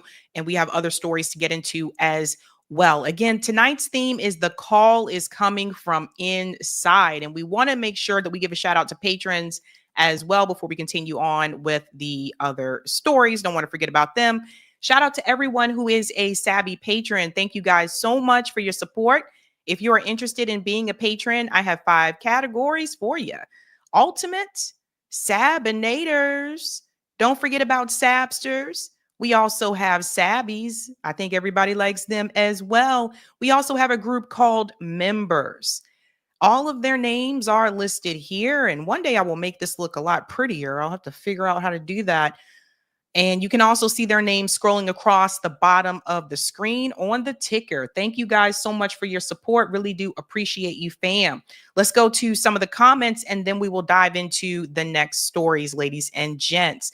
Shout out to Nassar Ajaberi for becoming a Sabby member. Give them a big whoop whoop. And you can also pass that whoop whoop on to Lori Leah for also becoming a Sabby member. Thank you both. Thank you, Jediah, for the super sticker. Thank you, Renati. What made the case resurface recently? Could it be Mossad? It seems to have suddenly appear from nowhere. That's a good point. Thank you, Marvin. Did Adelson, Teal, Elon, Kraft, Brothman know Epstein? If I were to make a guess, I would probably say yes. Arcane said, if you're not a big reader, Whitney's book is also available on Audible. Yes, for those of you who like to listen to books as you drive. Thank you for mentioning that, Arcane. Thank you, Sherelle. Do you guys think that Pizzagate has any validity to it? It looks like there are some connections to Epstein and a lot of celebs and Democrats. I saw Tulsi Gabbard and her dad's name in a property purchase in Hawaii in the Pizzagate files. I don't know. I would have to revisit that. It's been so long, but that's a good question. Thank you, Golden Sun. Hello from A2 Michigan. Michigan in the house. What's up? Thank you, David. The criminal ties into government will make you play the hardest game of spot the difference ever. Whitney's books tie it together very well. Yes, you guys have got to check out Whitney's books if you haven't had a chance to do so. Thank you, Peter. It's a big club and I'm happy not being in it. Same. Thank you, Messenger. There is a plan for humanity and nothing can possibly arrest the working out of that plan. Hashtag ageless wisdom. Alice Bailey, Benjamin Cream, Wiki quotes. Thank you for the super sticker, Kimberly Jones. Thank you, Brendan. Octavia Butler predicted these freedom cities. Yeah, I need to contact Ian Davis. Let's see if I can get him on so he can talk more about that. And shout out to Conversation Peace, who also became a Sabby member. Let's give them a big whoop whoop as well. Yes, Jimmy Jam. The name of the company, city, Sab was talking about the other day, the Pullman car. The Pullman car. That's a big one. Big one, big one. Let's get that comment on Rockfin and we will keep it moving while you're grooving. Thank you for the tip, Roger. What Whitney said about the mob being replaced by the government and they used the CIA to get rid of their competition. I remember hearing mob figures saying that for decades. Michael Franzese, who was a former capo of the Colombo crime family, mentioned this in regards to Meyer Lansky, who had a significant role in establishing Murder Inc. with Bugsy Siegel. No, not the record company, y'all, but original. Interesting. All right, ladies and gents, if you haven't done so, smash the like. If you're new, don't forget to like, sub, and share, just like a Care Bear. And we're moving on to the next story, folks. Well, again, the call is coming from inside. Donald Trump and Vladimir Putin are set to meet in Alaska. So Alaska, I don't know if much usually goes down in your state, but it is going to this weekend. Donald Trump is going to be meeting with Vladimir Putin, apparently to engage in some type of peace talks. Look, I think we all know how this is probably going to go. Vladimir Putin has been very firm with his position that he is not willing to forego territory that he says should belong to Russia or did belong to Russia previously. And I personally can't see Vladimir Putin making any other type of a deal or negotiation that gives more territory to Ukraine. I just don't see that happening. But they are set to meet. Let's go ahead and get into it, folks. This is going to be the meeting watched around the world. So if you don't have plans this weekend, check it out. Critical meeting between European leaders and President Trump. They are rallying around the Ukrainian leader, President Zelensky, days before the meeting between President Trump and President Putin in Alaska. The leaders are hoping to leave a lasting impression on the president, shape President Trump's views, remind him of what's at stake ahead of Friday's meeting, and encourage him and remind him of what is at stake with Kyiv's future and fate. Zelensky not expected to be at that summit in Alaska. It is raising worries that Ukraine could be forced into an unfavorable deal. A short time ago, President Zelensky issued a blunt assessment saying this: pressure must be exerted on Russia for the sake of a fair peace. Also saying we must learn from the experience of Ukraine and our partners to prevent deception on the part of Russia. CNN's Nick Payton-Walsh is live in Kyiv. Just as this is going to all start getting underway, just kind of set the stakes here, Nick. I mean, it's the future of Ukraine ultimately, and indeed dictates a lot of European security, probably for the remainder of our lifetimes here, if indeed Russia sees weakness in the transatlantic alliance and success here in Ukraine. Not to underplay what's at stake here. Look, President Zelensky is thought now, along with his European allies. He traveled to Berlin for this virtual conference to be alongside German Chancellor Friedrich Merz. According to the timings we have, that meeting, possibly half an hour long, could already be underway with US President Donald Trump and Vice President J.D. Vance. Pause here for a second. Notice they said that Zelensky was meeting with the Germany chancellor. So just remember, a couple of days ago, I covered the story that Germany announced that they were going to suspend weapons to Israel because they do not agree, I guess, with Netanyahu's plan that he is continuing here. And I told you that Germany's hands are still not clean, like, because you let all this time go by and now you decide, okay, we're going to suspend some weapons, and they could still send them weapons under the table. As far as I'm concerned, they could still be getting away with this. But part of that, I look back on it now and I wonder if part of that is because Germany wants to give more weapons to Ukraine. And I think that's where a big part of this is coming from. Now, Donald Trump has himself in the hot seat because he was one of the people. He said on day one, he would end this war. He told Zelensky when he met with him in that first meeting at the White House, he told him, you don't have any cards. He said that Crimea belongs to Russia. And then just pivoted, continued to give Ukraine more weapons. This war has continued to escalate over time. So Donald Trump has not tried to end this war. And he's also now made a threat towards Vladimir Putin, which we will get into as well. We're going a little bit more here. Was in London over the weekend previously, essentially firefighting to some degree the confusion and unease, as one European diplomat explained it to me, stemming from US Special Envoy Steve Witkoff's handling of his meeting with the Kremlin. A European diplomat said to me it was amateurish on a matter of utmost importance, the way that Witkoff appeared to have not entirely grasped or correctly conveyed what Putin was indeed offering, or simply the fact it took days for many European allies to get a solid grasp of the potential proposal. That, I'm sure, will be part of the conversation now. Europe has been very consistent on its position, which is a ceasefire first. That's something President Trump originally signed up to months ago as well. And that the current line of contact, the current front line, is the starting point for negotiations. Zelensky himself has insisted that all conversations about Ukraine must be with Ukraine present. Europe has backed him up on that. A quick reminder, though, a moment like today, a virtual conference with President Trump and European leaders and President Zelensky setting out positions does echo what we saw back in May, when a ceasefire was demanded by Europe and Ukraine, and Trump was on the phone to his European allies saying he'd impose sanctions with them if Putin didn't go along with that suggestion. Putin didn't, and there wasn't sanctions, and there still aren't sanctions now. So there's a sense of repeat here potentially, but the stakes are remarkably high, because for the first time the bilateral between Trump and Putin in Alaska will be the first time potentially these two men could hash out some kind of deal. Ukraine will not accept it if they're not involved in its negotiation. But I think many on that call will be deeply anxious. Whatever they say, however they think they've swayed the president, his impenetrable relationship with President Putin could result in any potential outcome from this Alaska meeting. Back to you. So here's my take on this, and we'll get to the next clip here. I just feel like Zelensky, at this point, he's like a pimple that you can't pop. I don't know how else to describe it. He just won't go away.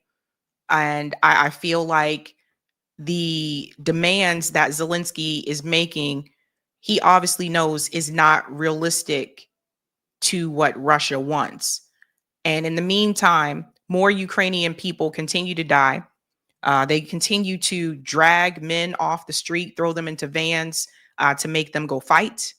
There's just so much that is just absolutely ridiculous. And I just feel like at this point in time, like, we know Ukraine can't win. Zelensky knows that they can't win, and they're just dragging this out. This war should have never begun in the first place, and it's gone on for too long. It's already been over 2 years. This is absolutely insane. Now, I want to show you what this gentleman said here later on, because I feel like he has a better understanding of what Vladimir Putin wants and what he is not going to budge on. Expected to participate in a virtual meeting today with Ukraine's leader, Volodymyr Zelensky. Zelensky is in Germany, and the meeting will be hosted by the German chancellor. It comes 2 days before Trump's Alaska summit with Vladimir Putin. And he's calling that a listening exercise. That's how Trump's team is talking about his approach ahead of that one-on-one with Russia. Look, only one party that's involved in this war is going to be present. And so this is for the president to go and to get, again, a more firm and better understanding of how we can hopefully bring this war to an end. Ukraine's president will not be there, but Zelensky is making it clear he won't cede any land to Russia, and he must have a seat at the negotiating table moving forward. So he's not trying to actually end the war. Does everybody understand that if Zelensky says he's not trying to cede any land to Russia, then he's not really trying to end this war? Like, this is just ridiculous at this point. We will definitely have a trilateral meeting at the level of leaders. I don't know the date. If we want to end the war, it will happen. To prepare for the summit, President Putin spoke Tuesday with North Korean leader Kim Jong-un, who's been supplying Putin with troops. Putin and Trump will be meeting Friday at Joint Base Elmendorf Richardson on the north edge of Anchorage. Some of the locals don't seem too excited about that. Having a world leader with such a high body count is unsettling. It's an opportunity for us to demonstrate against Trump when he's here. I think it's an interesting meeting, although it seems kind of like it's none of our business. Former CIA military analyst Jeffrey Edmonds joins the group chat. Thanks for being here. So we heard this concern about the land, right? When this war is over, where will be the borders of Ukraine and Russia?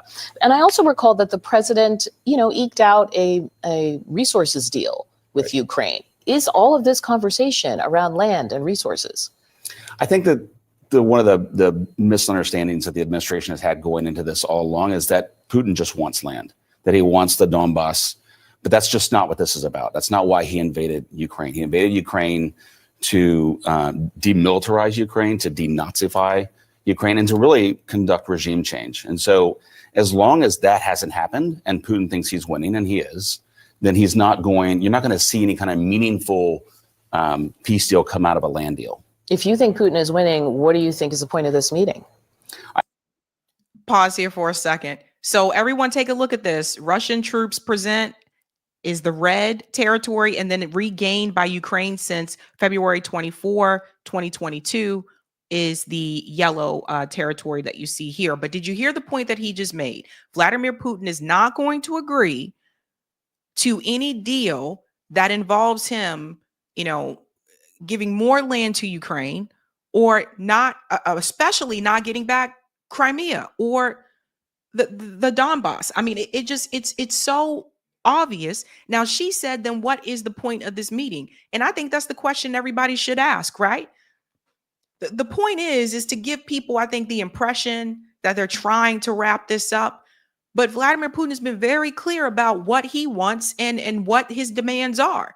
And I haven't seen him waver on those demands. So everybody's looking all over the place. The reality is the call is coming from inside the house. It is the United States that is continuing to give Ukraine these weapons.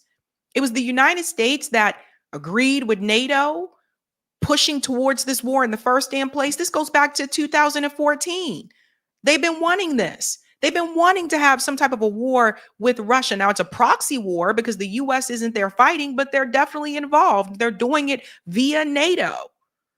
So at this point, people need to start asking the question about NATO. And I went to a protest one time, and there were signs. We had signs that said, ban NATO, abolish NATO. And there were older people that came up, and this one woman said, abolish NATO? Are you insane? Don't you know what would happen to us here if NATO was abolished? And I was like, yeah, maybe we wouldn't have all these wars. And this is another thing. A lot of Americans are greatly propagandized and feel as though NATO is a savior and that we need to have NATO. But what does NATO really do? I mean, it's this treaty, right? The North Atlantic Treaty Organization. It's a treaty, but it's like you still instigating wars.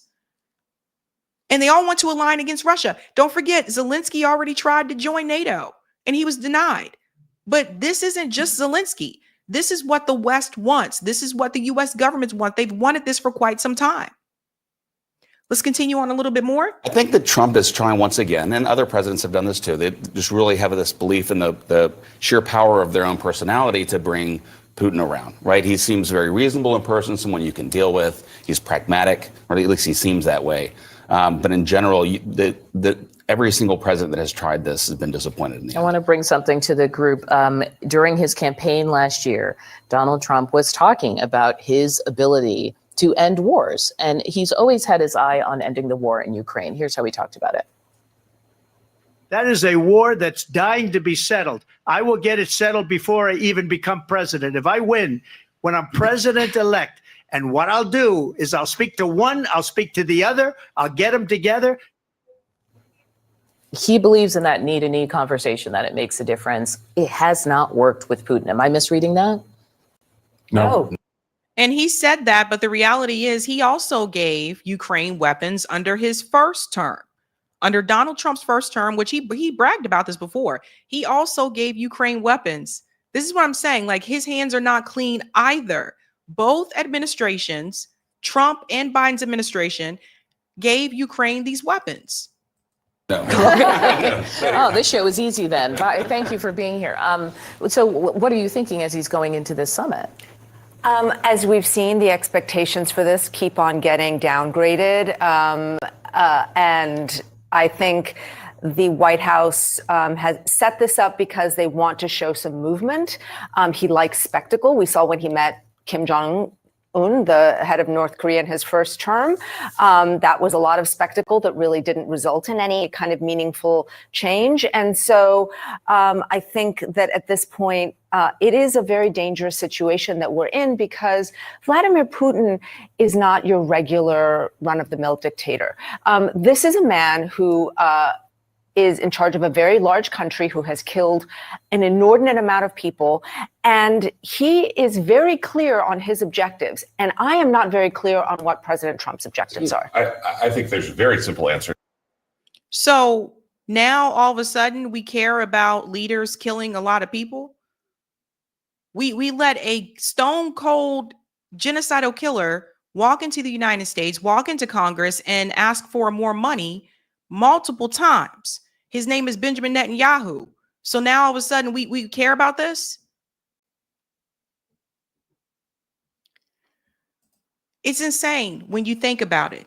Donald Trump is threatening Vladimir Putin. Now, I want you to know what he said. Now, the meeting hasn't even happened yet. I want you to see what he said prior to this get together. Listen to this. Russia face any consequences if Vladimir Putin does not agree to stop the war after your meeting on Friday? Yes, they will. Yeah. What will the consequences There will be be? consequences. Sanctions, tariffs? There will be, I don't have to say, there will be very severe consequences, yes. Russia face any consequences if Vladimir Putin does not agree to stop the war after your meeting on Friday? Yes, they will. Yeah. What will the consequences There will be be? consequences. Sanctions, tariffs? There will be, I don't have to say, there will be very severe consequences, yes. Very severe consequences, I don't have to say. What are you going to do to Russia at this point? Sanction them more? You've already put sanctions on Russia that's not stopping their economy. Not stopping their economy. From what I understand, people in Russia have health care, right? They have food that is clean. They have clean food. They don't have all these chemicals in their food. Like, what are you going to do? Sanction them more? Look, I'm just going to go ahead and say this. I think that Donald Trump said that he would end this war on day one because he knew it was what people wanted to hear, whether it was just his base or even people that were not a part of his base, like even people that were libertarians, et cetera, or just people who were anti-war. They wanted this war to end. But the reality is, like I said, under his first term, he also gave Ukraine weapons. Obama gave Ukraine weapons. Biden gave Ukraine weapons. This conflict with Russia and Ukraine, this conflict goes across administrations and political parties. Both parties are pro-war. And that's what it really comes down to. So when I say the call is coming from inside the House, none of this would happen without the United States involvement. When you look at a lot of these wars, none of it would happen if it wasn't for the U.S. involvement. And that's a big part of the problem, folks. That's a big part of the problem. So until the U.S. decides to stop working with these weapon contractors, stop butting up to the military-industrial complex, and stop, escalating wars and policing countries around the world, nothing's really going to change. That's what people have to look at. Let's get to some of the comments here, folks, and then we'll get to the next story. Shout out to Nasser Ajabari for becoming a Sabby member. Give Nasser a big whoop whoop. Thank you. Thank you very much. We are moving on and we are making good time, folks. Let's get into the next story. This is a doozy. This is a doozy. Oh boy. Okay.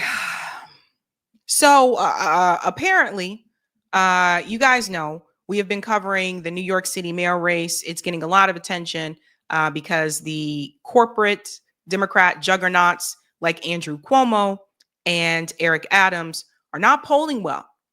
Not polling well at all. Of course, Andrew Cuomo lost in the Democratic primary to Zohran Mamdani and decided to run in the general anyway as an independent, no party affiliation, whatever you want to call it. The polling numbers are showing right now that Zohran Mamdani is beating Andrew Cuomo by 20 points. This race isn't even close. So far, if the election was today, Zohran Mamdani would win. He is also doing very well among the Jewish population in New York City. He is leading the board with younger Jewish voters above Andrew Cuomo and Eric Adams. Eric Adams polling last time I saw was at like 11%. It may be at 9 now. So people they're freaking out, right? They're like, oh no, don't let that guy win. He wants to do things for the people. And while I've told you, and I've said this before, I still don't trust him because he's running through the Democratic Party. I still don't trust him. And I don't think you should either. But something else has now happened, and I think it should give you pause. Barack Obama has contacted Zohran Mamdani.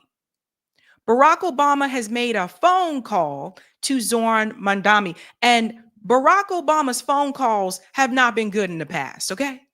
Barack Obama made phone calls during the 2020 presidential election to tell Bernie Sanders, Bernie, you know, you need to just let this go. Just let Joe have this. He also made phone calls during that election to tell other Democrat primary candidates to drop out of the race so that he would help Joe Biden on Super Tuesday. Barack Obama is known for coming to stop progress every time, whether it's inside the Democratic Party or outside of electoral politics altogether. It was Barack Obama who put a stop to the NBA strike. It was Barack Obama who put a stop to Occupy Wall Street. He is known for doing this. Now, he is someone who ran on a pretty populist message at that point in time. I remember I was very excited about Barack Obama, and I thought that we were actually going to get change. And once he was elected, he governed just like all the corrupt corporate, croonies before him.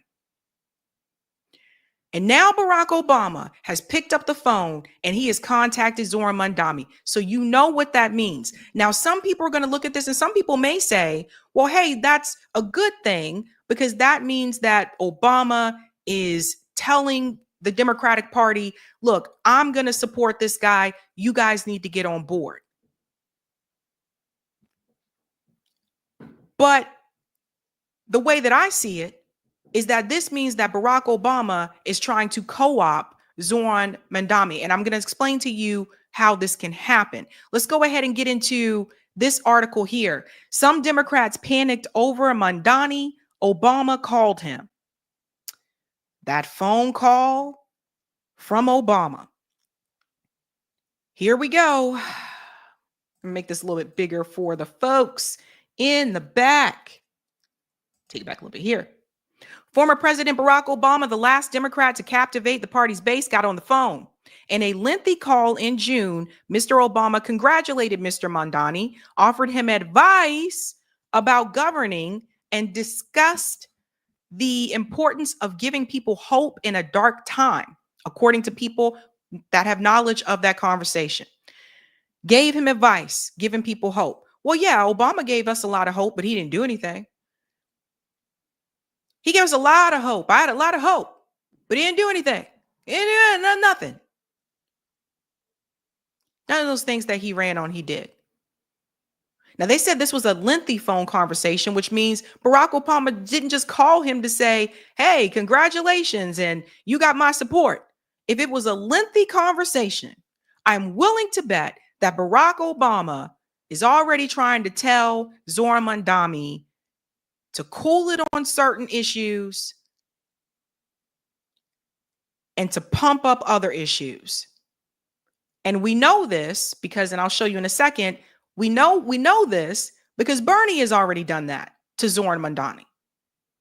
It goes on to say here, others in Obama's orbit have also shown a keen interest in Mr. Mamdani and his campaign. John Favreau, who served as Obama's speechwriter, and Dan Pfeiffer, a former senior advisor, have been in communication with the Democratic strategist Morris Katz, among Mr. Mamdani's closest aides. David Axelrod, who served as Mr. Obama's chief campaign strategist and senior advisor, was also curious. Last month, he stopped by Mr. Mamdani's campaign headquarters, then in the Flatiron neighborhood of Manhattan, to meet with the candidate and his staff and see things for himself. What I found when I went over to that office was a familiar spirit that I hadn't seen in a while, of just determined, unbeat idealism. You may not agree with every answer he's giving or every idea he has, but he's certainly asking the right questions, which is, how do we make the country work for working people? He said Mr. Mamdani's ability to inspire young Americans who feel economic uncertainty was critical and something the party at large needed to reckon with. Let's fast forward here. The interest from the closely guarded world of Mr. Obama and those around him in the clearest signs yet that Mr. Mamdani is likely to be embraced by the Democratic mainstream, whether the party leaders and donors like it or not. It comes at a time of dueling visions among voters, Democratic politicians, and donors over the future of the party. And if he is being embraced by the Democratic mainstream, that right there should also give you concern. Because here's the thing. Zohran is basically running on a similar platform to Bernie Sanders 2020 and 2016. Barack Obama didn't give Bernie his support. He told him, let it go. Wrap this up. Let's just hand it over to Joe Biden. Similar platform. Now, some people may say, well, maybe they just weren't ready then. No. I'm getting weird feels about this. The feels that I'm getting is that they're going to try to water down Zohran Mamdani. And there's a couple of examples I can show you that just happened recently that might give you a red flag alert to that. Now, we'll come back to this because I just want to remind you, it was just a couple of weeks ago. Bernie Sanders says, tone down the rhetoric amid Israeli-Palestinian tensions and rising anti-Semitism. This was the message that Bernie Sanders had towards Zohran Mamdani. He wanted him to tone it down, right? So I covered this story. He wants him to tone down that rhetoric. Why, when there's a genocide that's happening? Why do you need to tone it down? Because Bernie still believes that Israel has a right to exist. Bernie still believes that they should have, their own state. Bernie Sanders has been there. He lived in a kibbutz at one point. But at this point, like I said, I don't see how anybody can sit up here and defend Israel or say tone it down. Imagine tone it down.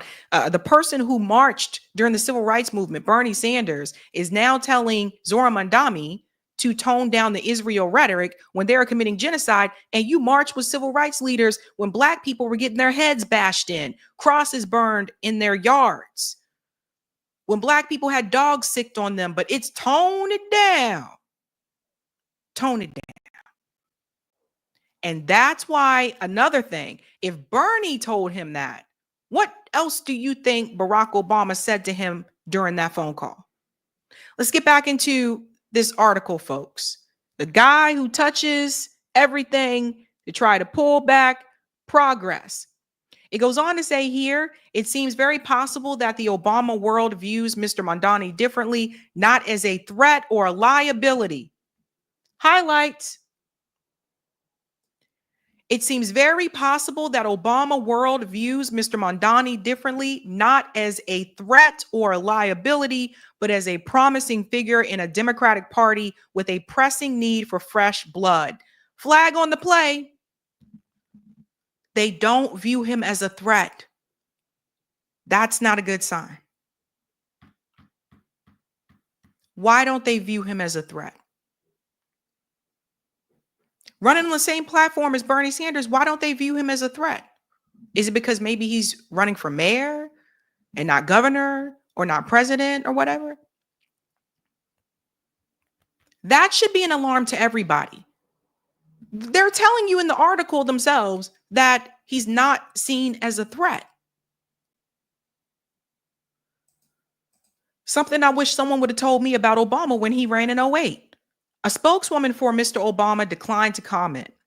Obama governed as a liberal centrist, and the party's left flank has grown increasingly progressive since he left office. So too has frustration among some voters with Mr. Obama's post-presidency, in which he has in general kept public statements on politics to a minimum, even as the Democratic Party struggles to organize opposition to Mr. Trump. Now, despite this, Obama remains among the most popular figures within the Democratic Party in a generation. If Mr. Mamdani does ultimately receive public support from the former president, it is likely to help him, especially with some older voters and Black voters. So let me pop out here for a second. First of all, Black people, real quick, okay? Stop taking cues from Obama. Like, it shouldn't be to the point that you have to get the seal of approval from Barack Obama before you decide what you're going to do, especially since this is the same man that went to Flint, Michigan and pretended to drink dirty water in front of people who were sick, poisoned, and more.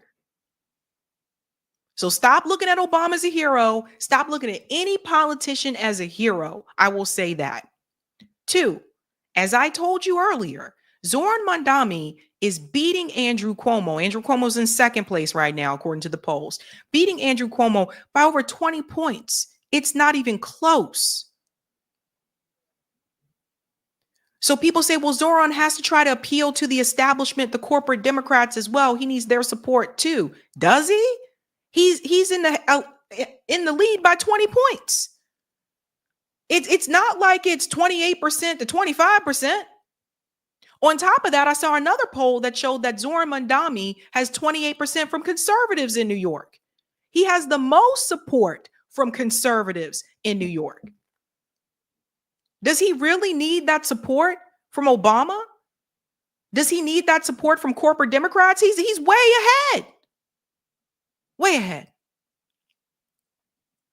They don't see him as a threat, it says. It goes on to say here, Mr. Obama, if he chooses to do so, could also play an important role by making clear that the intense focus on affordability Mr. Mandani has championed is not only the purview of the party's left, but should animate the party's politics at a moment in which inequality is destabilizing people's lives and their belief in American democracy. Oh, you mean like Barack Obama promised as well? You mean like he promised as well?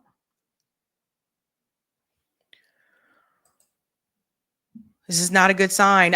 I know I gave the alarm when he hired some of the people that had worked with Obama, and I was like, oh, guys, that don't look good. It doesn't look good, because those people come in, and now you have someone who has like, a progressive message, who wants to help working class people. They come in and they water it down. And we've seen this happen time and time again. So we just know, many of you have been around a phone call from Obama, right? And then some say, well, maybe it's just that he's ready for a change, Sabrina. Maybe Obama's moving in a different direction. Maybe that's what, okay. So let me just tell you, for the 2024 presidential election, Barack Obama, number one, did not want Kamala to be the nominee. We covered that multiple times. Number two, he wanted Gretchen Whitmer and Governor Moore from Maryland. They're not progressive. They don't have progressive platforms. You see where I'm going here? Then this happened. I don't know what to say about this. Times new cover, the Democratic Socialist and backbench state assemblyman Zohran Mandani has gone from local long shot to likely mayor of America's biggest city. Zohran Mandani is now on the cover of Time magazine. Now, some people see this and they say, this is great. He's getting out there. But anytime a socialist is put on the cover of Time magazine like that, that means they do not consider him to be a threat. And I called this earlier on. I think he's going to be more moderate. I think like if he wins, which it looks like he's going to, I think he's going to govern, more moderately. I don't think he's going to be as progressive. But he's on the cover of Time magazine. So they don't see him as a threat. And that should be an alarming sign to everyone. Now, I'm not here to tell you that Zohran Mandani is the worst candidate in the race. He's not. He's not the worst candidate in the race. Andrew Cuomo is corrupt, nursing home killer, sex pest. Andrew Cuomo, I can't even believe he had the balls to run for mayor after everything that's just happened when he was governor. That was just recently. It's not like he was governor like 15 years ago. You have Eric Adams, who is also running again, who I also don't think should run for re-election. Is also very corrupt, misused campaign funds, Eric Adams, Mr. Pro Police State, Eric Adams, not good. Then you have another candidate by the name of Sliwa or whatever. He's not polling well either. He's running as an independent. But the reality is you just don't. These are the choices that you do have. And unfortunately, in this particular race, there is not a third party candidate. And that's one of those things I said before. It was Andrew Cuomo who made that more difficult. See, people forget this. Andrew Cuomo is the reason why it is harder for third party candidates to run in New York. And I've interviewed Larry Sharp about this and his experience running as a third party candidate as well. And he gave a whole spiel about this. So here's my take on it. If you live in New York, and I get it, like if you live in New York, those are the choices that I just laid out for you. There's no third party candidate. The independents aren't even freaking independent, okay? Eric Adams ain't really independent. He just wanted to skip the primary and jump into the general because he knew he wouldn't win in the primary. Andrew Cuomo ain't really independent either. He lost in the primary, changed to independent so he can be in the general, and then you have Zohran Mandami. I think Zohran is going to win. So I get it. I understand. If you're a New Yorker, I understand. And you want cheaper rent and all the things that Zohran was talking about, I totally understand why you would want to vote for him. My message to you is just make sure that you hold him accountable because he is a politician. Don't worship him. Don't see him as a savior. I think this is how a lot of us end up getting really disappointed, right? That's how I got really disappointed about Barack Obama. I thought he was a savior. I was like, he's here to save the day. Never make that mistake again. Yikes. So when I say the call is coming from inside, it's like, who picked up the phone? Obama. Obama picked up the phone. Now, we want to relate this to 11 demands, and Eric did such a really good job with this, where he said what Obama knows, right? So people are worried that Obama is going to co-opt Zohran. The thing is, Mandami is a longtime member of the Democratic Party and shows no sign of leaving it. That tells you all you really need to know. The idea that the Democratic and Republican parties are significantly different entities is an illusion. The differences are superficial, just theater to distract from the core reality. Both parties serve the mega corporations, the war machines, the banks, and the billionaires. Both arms of the uniparty are neck deep in genocide, and every member is complicit. No exceptions. It doesn't matter how many times they say free Palestine while the cameras are rolling. The simple fact remains. All of the supposed anti-genocide politicians could exit the uniparty tomorrow and form a new coalition around a simple demand in the genocide.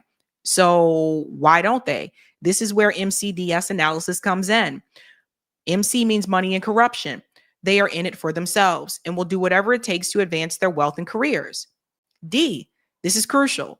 What are our demands? In this case, is simple. Leave the corrupt uniparty and do something real. See the 11 demands list for the core program. And finally, S, the solution. It comes down to this. We must have a government that represents our interests, not the interests of the top 0.1%. That's why fixed big money in politics and government is at the top of the list. He's referring to this list here. I think he shortened it up here for this. Real change start with real demands. Healthcare for all, a minimum standard of living for everyone in the wars. And again, MCDS, money, corruption, demands, solutions. Now, there are 11 demands. Follow that website so you can see all of them. But again, if you want to know, and this is what we're trying to pass on to people, if you want to know if someone is corrupt or how they're going to move or whatever, just look at the 11 demands list and I think you can figure it out. All right. Now, again, like I said, if you're a New Yorker, I get it because those are the options that you got. All I'm going to say is just make sure that you hold him accountable, just like any other politician. Hold him accountable. And for love of God, don't do the hero worship thing. I think we all learned a lot from that, like in the past, right? All right. But the Obama phone call. God, somebody tell Obama to put the phone down. Put down the phone. Yikes. All righty. Let's go to some of the comments here, ladies and gents. Miss Casey, does Obama have sway with regular people anymore? I would say, some Black voters still really like Obama. Right. Zen Jefferson said the establishment always forces them into the fold. That's what I'm talking about. Zen knows what's up. Thank you, David. Obama. What do you think this is? A democracy? Miss Casey says Citibank picked his cabinet. Exactly. Exactly, folks. All right, Eric, let's go to part 2 of Tight VNC. We're going to move on to the next story here, ladies and gents. We have an announcement. That's right. This Saturday, guys, is the back to school event. If you're in the area, I think some of you that watch me are in the area. Back to school donation event is August 16th. So this is the Boston Mutual Aid chapter. We already reached our goal. Don't donate anymore. For some reason, it's not allowing me to turn off the donations. But it is going to be at Codman Square Library in Dorchester. If you're in the area, that's at 12 p.m. Eastern if you wanted to come help. And we're donating school supplies, and we'll also have games for the students to play, and we are providing lunch. This is something that I think we need to focus more on.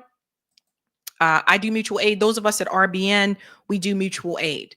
And it's one of the ways that you can build dual power, right? So this is why I don't get so, I don't get so emotionally attached to the elections the way that I used to. Like if someone wins, someone loses, I don't cry or that type of thing because I'm working on other things, right? Like mutual aid is forever. Like it doesn't come and go like an election cycle. And I think when you start organizing and community building, you'll see that those types of things don't really get you emotionally attached anymore. But things like mutual aid do, because you see that you're directly helping the people. There's no representative that you have to go through, right? So it's that type of thing. And in fact, I wanted to give a shout out here. We got to give a shout out to Rome, my comrade Rome from RBN, because Rome really, I don't think everybody knows this. Rome inspired a lot of people. And I saw this. This is Kat Abuhazala. I hope I pronounced her name correctly. She's running for office, but she said this Sunday we're hosting a back to school drive in Evanston with 500 free backpacks, all day free haircuts, and free food by 2 of the best restaurants in Evanston. So she's running for office. I believe she's running as a Democrat. It is what it is. Now, I sincerely hope she will continue mutual aid after this race is over. I sincerely hope this isn't something that she's just doing because she's running for office. But where did this come from, right? How many people were talking about doing mutual aid before Rome did Tour for the Poor? Rome has been doing Tour for the Poor for years. He inspired a lot of us at RBN. And I think, I'm going to be honest with you, and I'm not trying to like brag, but I really do believe that without Rome, without Tour for the Poor, without the mutual aid that we've been doing at RBN, I don't think you see this. I don't think that you do. So I gave a shout out here to Rome. Mutual aid is the way. This is how you build dual power. Unholy Rome has inspired a lot of people, and he has. There are a number of people that have reached out to RBN that have told me to my face that Rome really, really, really inspired them to do mutual aid, right? So I don't really care for Kat's race. I don't know what's going on with that, but I appreciate the fact that she's doing mutual aid, and I think this is where we need to go. And I saw some of the comments there on her video, and people were like, this is what we should be doing. This is what politicians should be doing. That's what we've been saying at RBN since 2021. Especially if you have the resources. Once you start organizing and doing things like that within the community, then it's like you're less like, you rely less on, I hope these politicians do the right thing for me and my people. Does that make sense? All right. All righty, let's keep it moving. We're going on to the next story. This is an interesting one. If you are in the tech industry, or you are thinking about entering the tech industry, let's say you want to be a computer programmer or a software engineer. You know, at one point, those majors were incredibly popular. I think you need to listen to this. There is something happening in the tech industry. There's a lot of layoffs that are going on. And a big part of that, ladies and gentlemen, is AI. It didn't just start this year. We're going all the way back to 2023, and you can see it here. They were already warning people that they were making layoffs. Check this out. San Francisco-based tech company. The video posted on January 2024 and got so much attention that it may have kicked off a new subgenre of viral video. Watch this person get laid off in real time. The tech industry is again seeing widespread layoffs after a rough 2023. LinkedIn just laid off nearly 700 employees. Qualcomm is planning to cut more than 1,200 jobs. Google, Amazon, and Snap are among the companies continuing to downsize. And the start of 2024 seems no different as layoff announcements, especially in the tech industry, continue to make headlines. Units affected, they also include hardware, engineering, ad sales. So far, last night, CEO Sundar Pichai told his workforce to expect more cuts. An Amazon spokesperson did confirm those layoffs. The head of Prime and Prime Video and MGM saying in that memo that the company is making some of the cuts to prioritize investments for the long term. Layoffs are also plaguing industries like healthcare, banking, and media. However, the tech industry is the one that's been dominating the headlines. This layoff and everything that's happened in tech, I think is pretty eye-opening. You know, like you can have your dream job, you can have your, oh, it's my dream to work for Microsoft, or it's my dream to work for AWS. And you get there and you realize, okay, it's just like any other job. It's a great place to be. There's a lot of great perks, but at the end of the day, they can get rid of you like that. They can get rid of you just like any other company, ladies and gents. Now, 2023, 2024, fast forward to 2025. This is a big story that I think needs more attention. Shout out to a friend of the show, Roger Meadows, for sending me this story. Goodbye, $165,000 tech jobs. Student coders seek work at Chipotle. As companies like Amazon and Microsoft lay off workers and embrace AI coding tools, computer science graduates say they're struggling to land tech jobs. You know, there was a warning that went out a couple of years ago about these coding boot camps. A friend of mine did attend a coding boot camp. I don't know what's happening there. I don't think she's coding anymore. I don't know. I don't know what's going on. I think she's all over the place, but I don't think she's in the coding field anymore. But she went through one of those 6-week coding boot camps to get a job in the tech industry as a coder. And one of the warning signs that was, you know, kind of going around a couple years ago was that they're not going to need as many people to code. They're not going to need as many employees to program because AI is able to do some of these coding jobs and also some of the programming jobs. And fast forward to 2025, and a lot of these college graduates now are starting to see goodbye to those $165,000 tech jobs because, yeah, the salary offers were pretty significant from what I saw. Like, imagine graduating from undergrad and your first job offer, they're offering you over $100,000. Now also imagine you didn't have any student loan debt. Hey, you're doing great, right? Those days are going away. Check this out. Growing up near Silicon Valley, Manasi, I think that's how you pronounce her name, Manasi Mishra, remember seeing tech executives on social media urging students to study computer programming. The rhetoric was, if you just learn to code, work hard, and get a computer science degree, you can get 6 figures for your starting salary. She's right about that. I remember all of this. Those golden industry promises helped spur Miss Mishra's to code her first website in elementary school. She took advantage of computing in high school and majored in computer science in college. But after a year of hunting for tech jobs and internships, Ms. Mishra graduated from Purdue University in May without an offer. This is going around on TikTok of all these college grads telling people, hey, it's been like 9-10 months and I don't have a job offer. And they majored in computer science. Check it out on TikTok if you have not seen it. I just graduated with a computer science degree, and the only company that will hire me or give me an interview is Chipotle. Mishra said in a Get Ready With Me TikTok video this summer that has since racked up over 147,000 views. Since the early 2010s, a parade of billionaires, tech executives, and even US presidents have urged young people to learn coding, arguing that the tech skills would help bolster students' job prospects as well as the economy. Tech companies promise computer science graduates high salaries and all manner of perks. Typically, their starting salary is more than $100,000 plus $15,000 hiring bonus and stock grants worth $50,000. Brad Smith, a top Microsoft executive, said in 2012 as he kicked off a company campaign to get more high schools to teach computing. And now we see today, Microsoft just laid off thousands of employees. Intel laying off thousands of employees.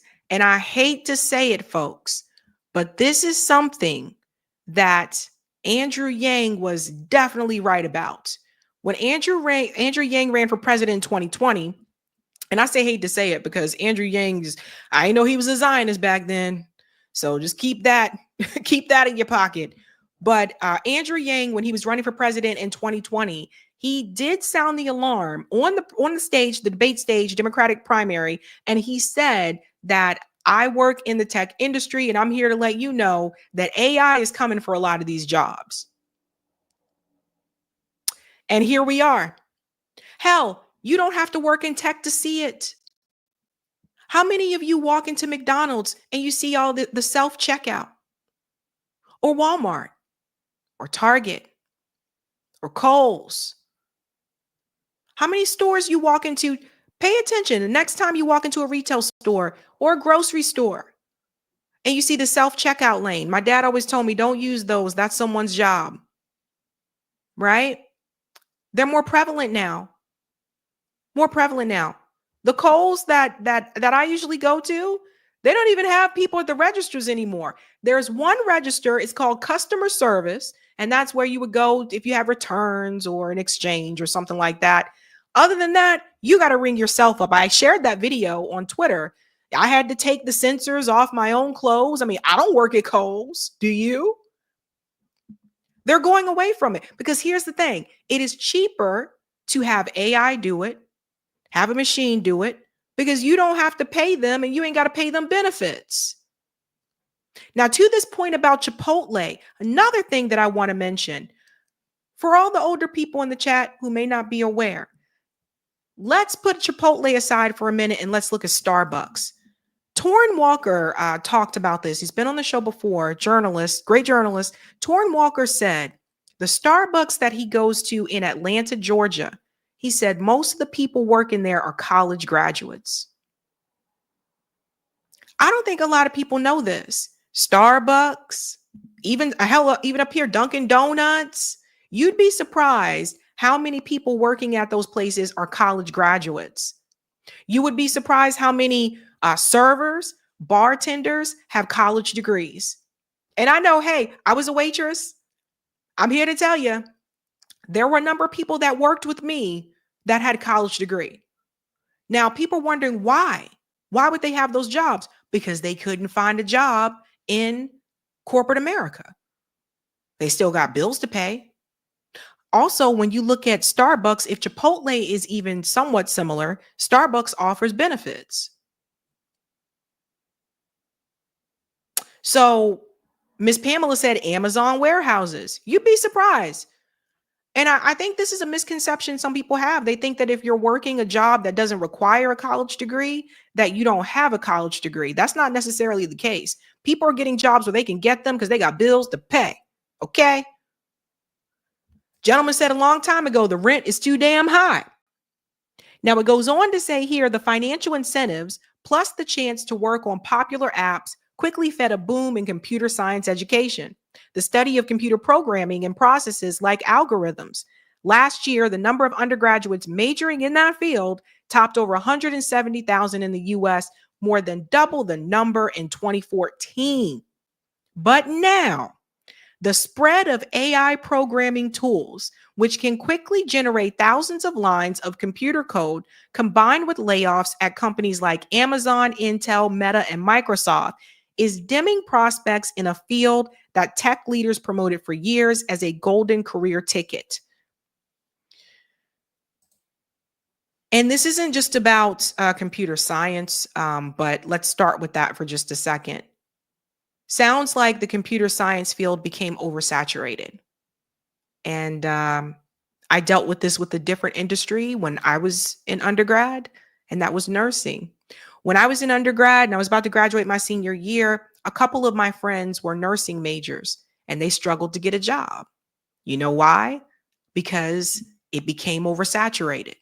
Now, this is a long time ago, so this is not like right after the pandemic or during the pandemic, so just keep that in mind. But it became oversaturated. Law at one point I felt was becoming oversaturated. So sometimes when a particular field is heavily promoted, the good thing is it gives it more attention and people say, yay, I want to major in that. The bad part about it is sometimes it gets too much attention and there are too many students that enroll in that major. And now you don't have as many jobs to accommodate all those students that have that computer science degree. But the reality is, this isn't just about computer science. If we're talking about AI, the reality is any field safe? Is there any major right now in college that is a surefire safe field to go into, and you know that you are going to get employment in that field? Professor Richard Wolff said that we have these economic changes every 4 to 7 years. There is a recession. If you're in college for 4 years, some people, it takes them 5 years for undergrad. No shade, we get it. But if you're in college for 4 years, depending on when you started, that means that by the time you graduate, your particular major, your field may not have a lot of job openings if we are entering a recession. You don't know if that's going to happen right then or not. Is any field safe? We go back to that video. I want you to see just what is happening more with AI in the tech industry. Check this out. Intelligence hype of 2023 is starting to have real-world effects in 2024. Major tech CEOs are doubling down their investments in AI. In January 2024, Meta CEO Mark Zuckerberg announced his plans to build an artificial general intelligence known as AGI. Hey everyone. Today, I'm bringing Meta's 2 AI research efforts closer together to support our long-term goals of building general intelligence, open sourcing it responsibly, and making it available and useful to everyone in all of our daily lives. All this investment in creating AI jobs, but at the expense of others. The recent report from Indeed shows that the number of job posts containing Gen AI terms has been surging. So there's about a 500% increase in the number of jobs that mention generative AI. There's about a 6,000% increase in the demand from job seekers for these jobs. But there still is, I think, a mismatch the other way in that the total amount of demand for AI talent far outstrips the number of AI professionals. Every company in every industry is trying to figure out how to use AI in everything they do. I mean, AI is going to create a lot more jobs as well. But at the same time, I would say that there will be jobs that will be automated. So you think AI has already hit the business effectively? Oh, absolutely. Especially in the tech sector. I mean, they've been talking about it for years. Now the fact that you have more companies moving toward artificial intelligence, and they're looking at the fact that as opposed to paying somebody $200,000, $300,000 a year to do the job, I can actually use artificial intelligence to do the job that they used to be able to do. This AI. And this gentleman here, if we can just go back to him for a second. So he's in consulting. 1 second. I don't think consulting is safe either. I don't think finance is safe. I don't think consulting is safe. I'm just thinking about all the things that AI could probably do. That's why I say, is there a safe job? Bill Gates made a statement that in the next 10 years, AI is going to take over the medical field. What do we tell these kids? I'm not an academic advisor anymore, but honestly, if I was still in university, I don't know what I would tell them. And I always had a path to lead them to, right? If they weren't ready to go in the work field, I would tell them volunteer for a year or consider grad school. Do an internship, preferably one that's paid, you know, like if you can. Those are hard to get. But I don't know what I would tell them today. I really don't. And it just, you know, so many things are being, you know, automated. Someone mentioned earlier in the chat, they said the Amazon warehouses. I think they have robots there too. If this continues, if it gets to the point where AI is consuming more jobs, then that means that we will have to find other things to do. Hell, even when it comes to YouTube, let's keep it real. I can't search for a movie review or an ending explained video, which I love to watch after I've watched a movie that has an ending that makes no damn sense. I can't search for it on YouTube without running into a video that's not even a real person. And it's just like this monotone AI person that says, in the movie, this character is running away from home. And they just really want to know what is going to happen if they come back home. I mean, it's just like, it's so weird. So weird. There's AI music. There are AI apps that all you have to do is just submit the text and it creates a song. What would happen to musicians? What is going to happen to actors like in Hollywood? You know what I mean? I don't know. Maybe I'm just going too far with this. Maybe my brain just went, woo! I don't know, but I'm just kind of thinking down the road. And if there's less for us to do, then how do we make ourselves like, what do we tell the kids? Do well in high school so you can go to college and major in something so you can have a great career, but you may not even be able to go into that field. And to that point, should we push everybody to university? I don't know. And if you were to ask me this question like 10 years ago, I would say absolutely. But I don't know today. Maybe we should push more people towards some of the blue collar jobs, welding, construction. I don't know. They can come up with robots for that too. I really don't know. I just don't know if any industry is safe. And that is, it's scary and it's disturbing. New York Varsity said many are theater performers too. This is not uncommon. There you go. I don't know. I don't know. I feel like we're heading more towards Black Mirror. I'll let him finish here. Artificial intelligence, and they're looking at the fact that as opposed to paying somebody $200,000, $300,000 a year to do the job, I can actually use artificial intelligence to do the job that they used to be able to do. This AI thing is real, it's not going away, and they can't have people holding them back. And so what they've been doing over the past year is finding places within the organization that they can trim so that they can get to a pace where they're shipping faster, so taking managers out, and then engineers who are like skilled for a previous generation of technology, they're also leaving to make room for people who are more skilled for artificial intelligence. Everybody heard that. So now it's like you would have to, I guess if I was still an academic advisor, I would have to go back and I would have to tell the students, you're going to have to learn AI skills now too. Add that to your resume too, on top of everything else. What about teachers? Can teachers be replaced with AI? One of my students told me at the end of the program, they said, yeah, this was great and I had a great experience, but I could have learned all this online. I think it's something that we really need to think about, folks. New York Varsity said if jobs are obsolete, no one can purchase goods. This will trickle up and stop with wealthy who inherit their money. There will be only two extreme classes. Yeah, that worries me. That worries me. So I think, we got to pay attention. I'm trying to make sure, shout out to Roger. Thank you for sending me this. I'm trying to make sure I'm still like paying attention to what's happening in the job market. Because I don't know, man, I feel like the layoffs were more visible under Biden's administration because there were a lot of people on strike and we kept covering those over and over. I was like, oh my God, who's on strike now? But now I feel like you're not hearing as much about the strikes like we did before, but a lot of people are still getting laid off. Crazy times, folks. Crazy times. Let's go to some of the comments here. We have one more story for you folks. Rich says, Sabby forever the educator. Thank you. Thank you, Rich. That's so sweet. Moat said, wait, did Sabby just say that she didn't care for that woman's race? What does that mean? I meant her campaign race, her campaign.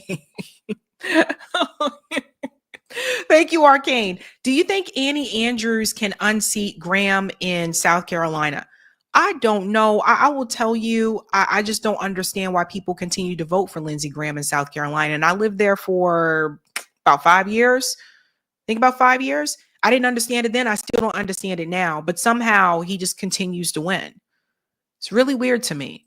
Shout out to Russ Connor, who just became a new member. Let's give Russ a big whoop, whoop. Hey, hey, hey. Darius said, this is still about high housing costs.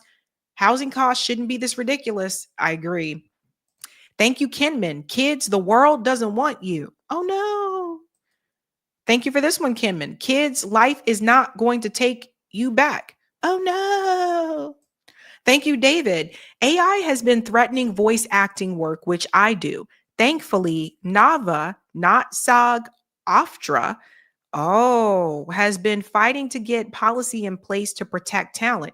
That's interesting. SAG, you would think would get involved there, but I guess not. Thank you, Doctor. I remember in undergrad, you could get looked down upon if you weren't in tech or finance.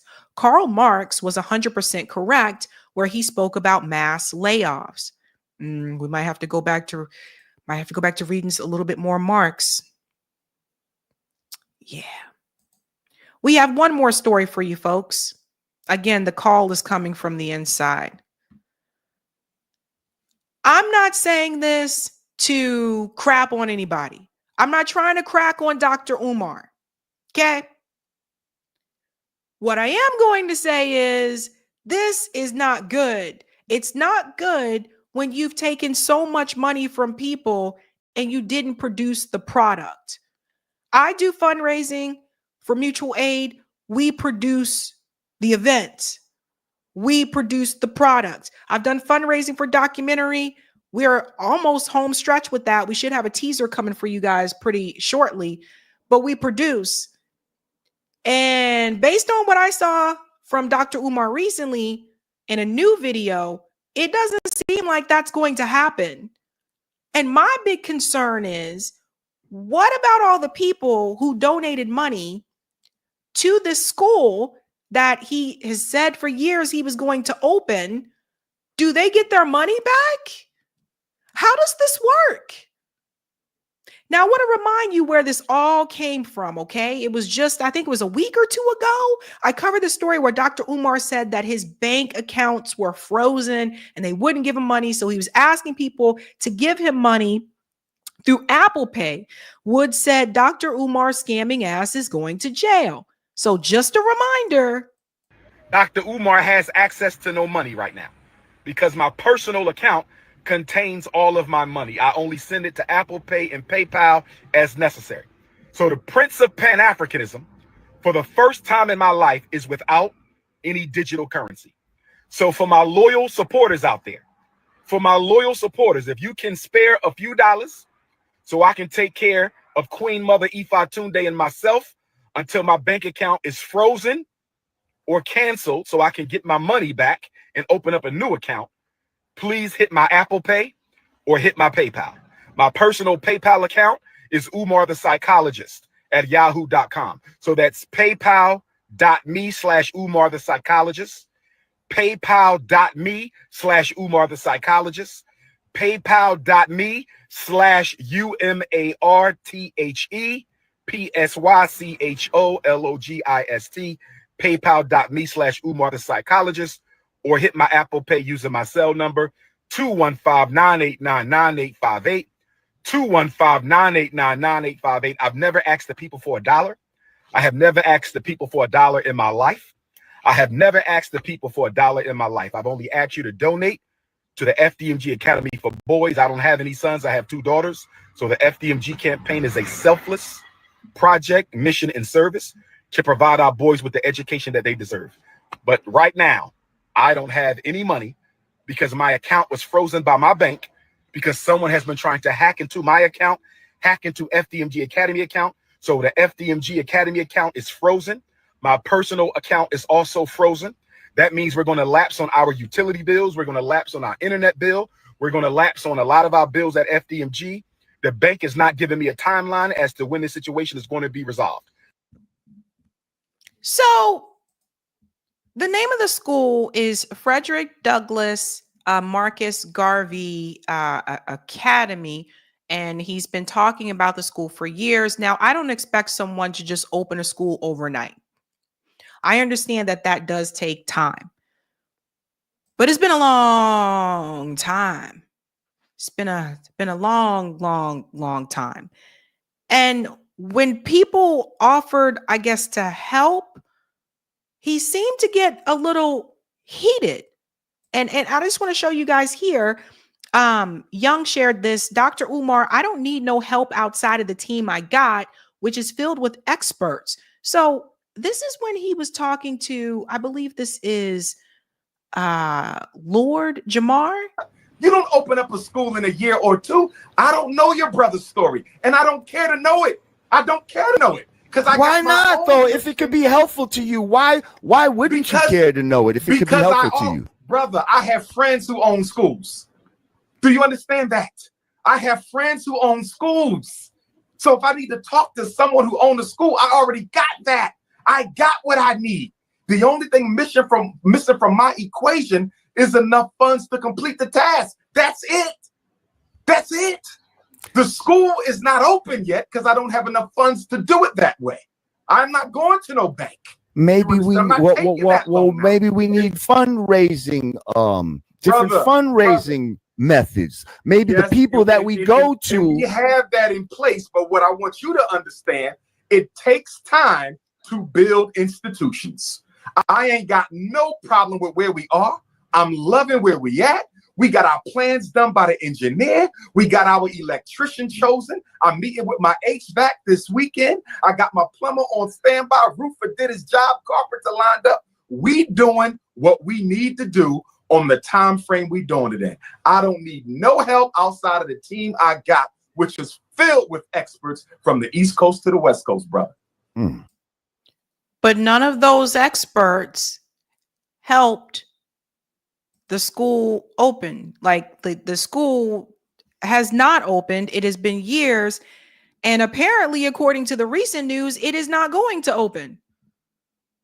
So, you know, and I don't know if this was just a pride thing. Like he seemed pretty upset with Lord Jamar here, where I think Lord Jamar was just trying to offer a little bit of advice. I don't know. Like, do you need help? Like, do you need? And he seemed pretty taken aback by that. Okay, brother. I mean, these are definitely the answers that people want to know. They want to. I'm not interested in people. I'm interested in donors, brother. Yeah, but in order for you to get donors, though, you're gonna have to satisfy these. Yes, brother. And how are you gonna get donors if you don't if I'm disagree with you? Listen. If I'm considering to be a donor, but I have certain questions that I want answered. I feel like that's legitimate. Can I tell you why that's bullshit? Why? Go ahead, please. Respectfully. Respectfully. You've been raising money for 6.5 years, brother. If you ain't doing up by now, you ain't donating, and your question don't matter. Yeah, quite defensive there. And really, like, I thought that Lord Jamar was asking a real question that, like, if people are interested in donating, they can't ask any questions. Like, what is the progress? Like, what's taking so long? Here's another one here from that same conversation. Shout out to Woods again. He received 16 years worth of donations, social media income, and speaking engagement money. Some even estimate he accumulated well over a couple million. Where did all that money go? Remember when Lord Jamar was asking Dr. Umar for transparency? We raised the money, we bought the schools. What transparency you talk about? We raised the money, the little bit left is going to repair. What transparency you talk about? You think I'm gonna put the school bank account on YouTube? Well, of course not. Of course not. On Twitter? You think I'm gonna put the school bank account on Instagram? You out your damn mind. I think they maybe want more of a timeline of when it might open or something like that. Catering to the haters. Don't No. It's not catering to the haters. We have to. Here's what we got. Here's what we got to do, though, brother. No. It's not about catering to the hate. I'm gonna tell you what I'm doing. I'm gonna tell you what I'm doing. Okay. We have to make sure we have to vet all of our people, bro. I got love for you, bro. Everybody, then vet them other Negroes in the conscious community who ain't building shit. We gonna get to them all, bro. Jamar, wait.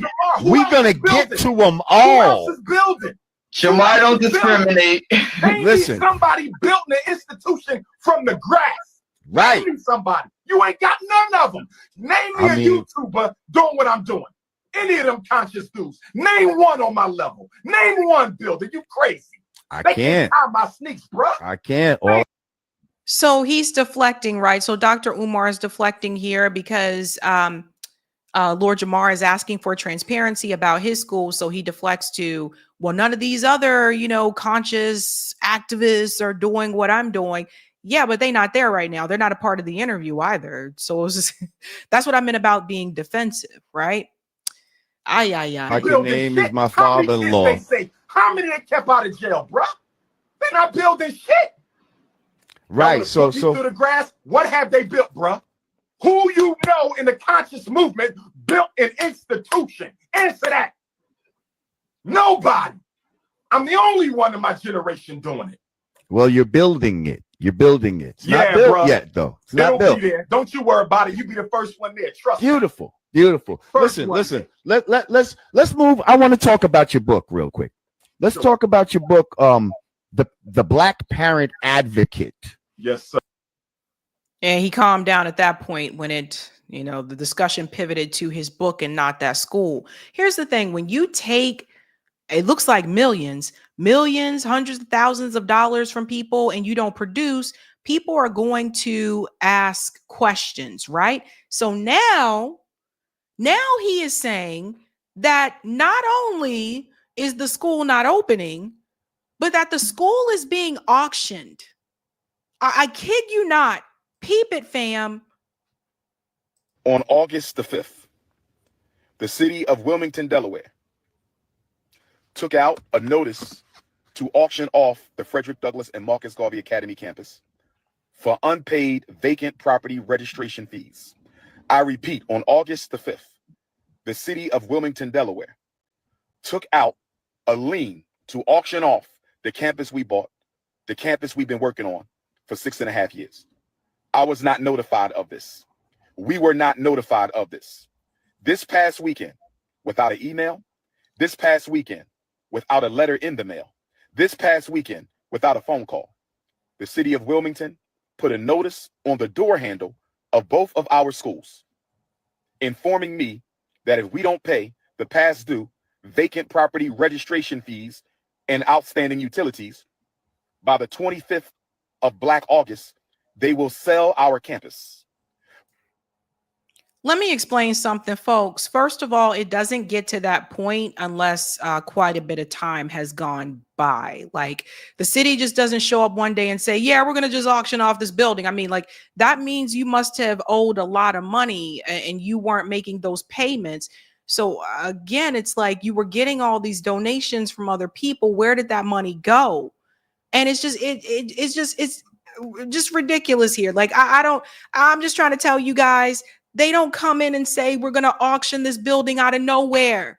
And even usually then you would have received notices. You would have received failure to pay, first notice, second notice, third notice, final notice. I mean, they usually give you a heads up. They don't do this out of nowhere. And I just find it interesting that here it is about a week or two after he said his bank accounts were frozen. And now he comes out with this video where he is telling people that the school is going to be auctioned off, which means not only is the school not going to open, but for all the people who donated money to that school, they basically got played. Ugh. Brothers and sisters, can I ask you a question? Why were we not notified that they were going to try to sell our campus? Brothers and sisters, why are they trying to sell our campus at the very moment that our accounts are frozen? I'm sorry, that is not how this works. Like, I don't know who is buying this. That's not how it works, you guys. They don't just say, oh, we're just going to auction off the school and no one is notified. That's not how it works. And talk to people who worked in city planning. I have friends that have worked in like the city offices, the city jobs. That's not what happens. So there's part of the story that he's not telling, and I'm going to show you a little bit more that he doesn't say in this video. Brothers and sisters, is it a coincidence? Is it a coincidence? Is it a coincidence that the city of Wilmington is trying to sell properties that we own and have been working on continuously behind our backs? They were going to sell our schools behind our backs. They didn't even tell us that they were going to try to sell our schools. We received no notice in the mail. We received no notice by email. We received no phone calls at all that they were going to try to sell our schools. Instead, they put a notice on the door handle. You receive bills. There are bills that you have to pay with the building. You can't just not pay the bills and expect. Let me hush. Somebody stole one set of notifications and sent it to the YouTubian struggle streamers. Somebody stole the Frederick Douglass High School paperwork off the front door and sent it to the struggle streamers. But luckily for us, Sister Ra Ebony was able to get the paperwork off the Marcus Garvey School before the haters stole that paperwork. I believe, brothers and sisters, and please let me know your opinion. I believe, brothers and sisters, and please let me know your opinion. I believe, brothers and sisters, and please let me know your opinion. I believe that they were going to sell the school, and they wanted to sell the school before we found out.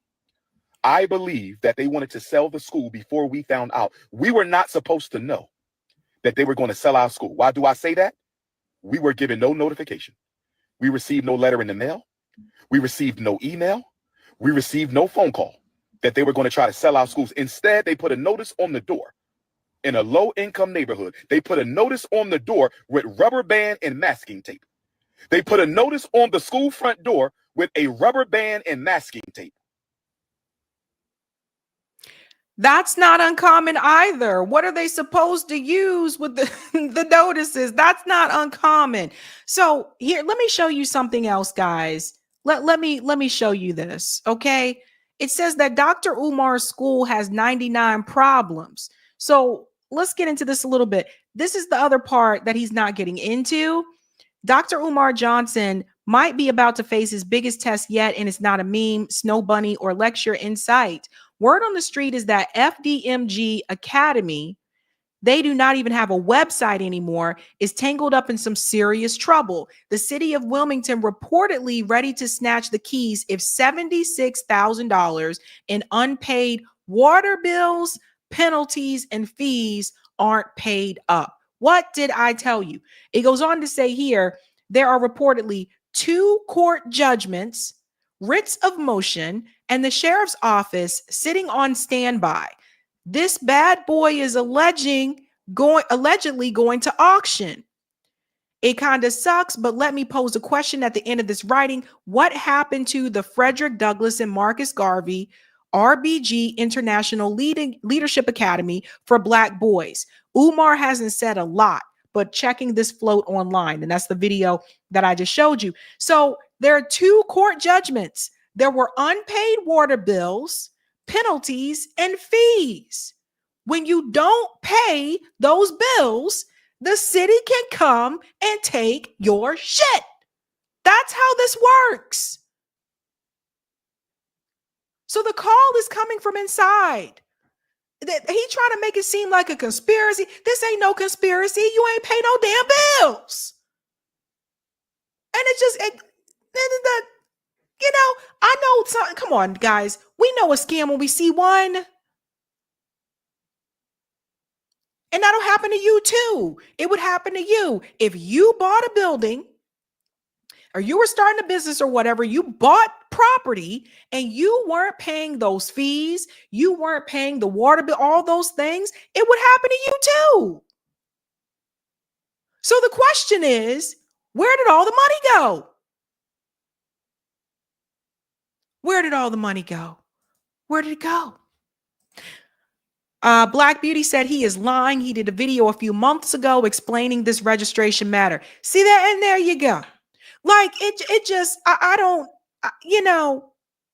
I just don't get this. And this is the sad part. People who believed. Mike Bagg says the Dr. Umar school debacle has me conflicted ideologically. I donated to the school and had a vested interest in what it would represent. Although I stepped away from Pan-Africanism, I still wanted to see that school come to fruition because it would have set a precedent in group economics. I'm not going to sit online and bash the man or use this as an opportunity to gain clout from the situation. It's easy to criticize from the comfort of your phone. While I don't agree with everything Umar does, I do believe in group economics and reclaiming power through education. It would have been incredible to see the school succeed, as it would have been the first of its kind. So this is someone who donated to the school. And it's just so what happens to all that money? What happens? Someone let me know. If you're watching and you're a lawyer, or you guys know someone that's a lawyer that specializes in this particular type of law, if you take money from people to produce said project, event, school, I don't know, and you don't produce it, what happens to the people who gave you their money?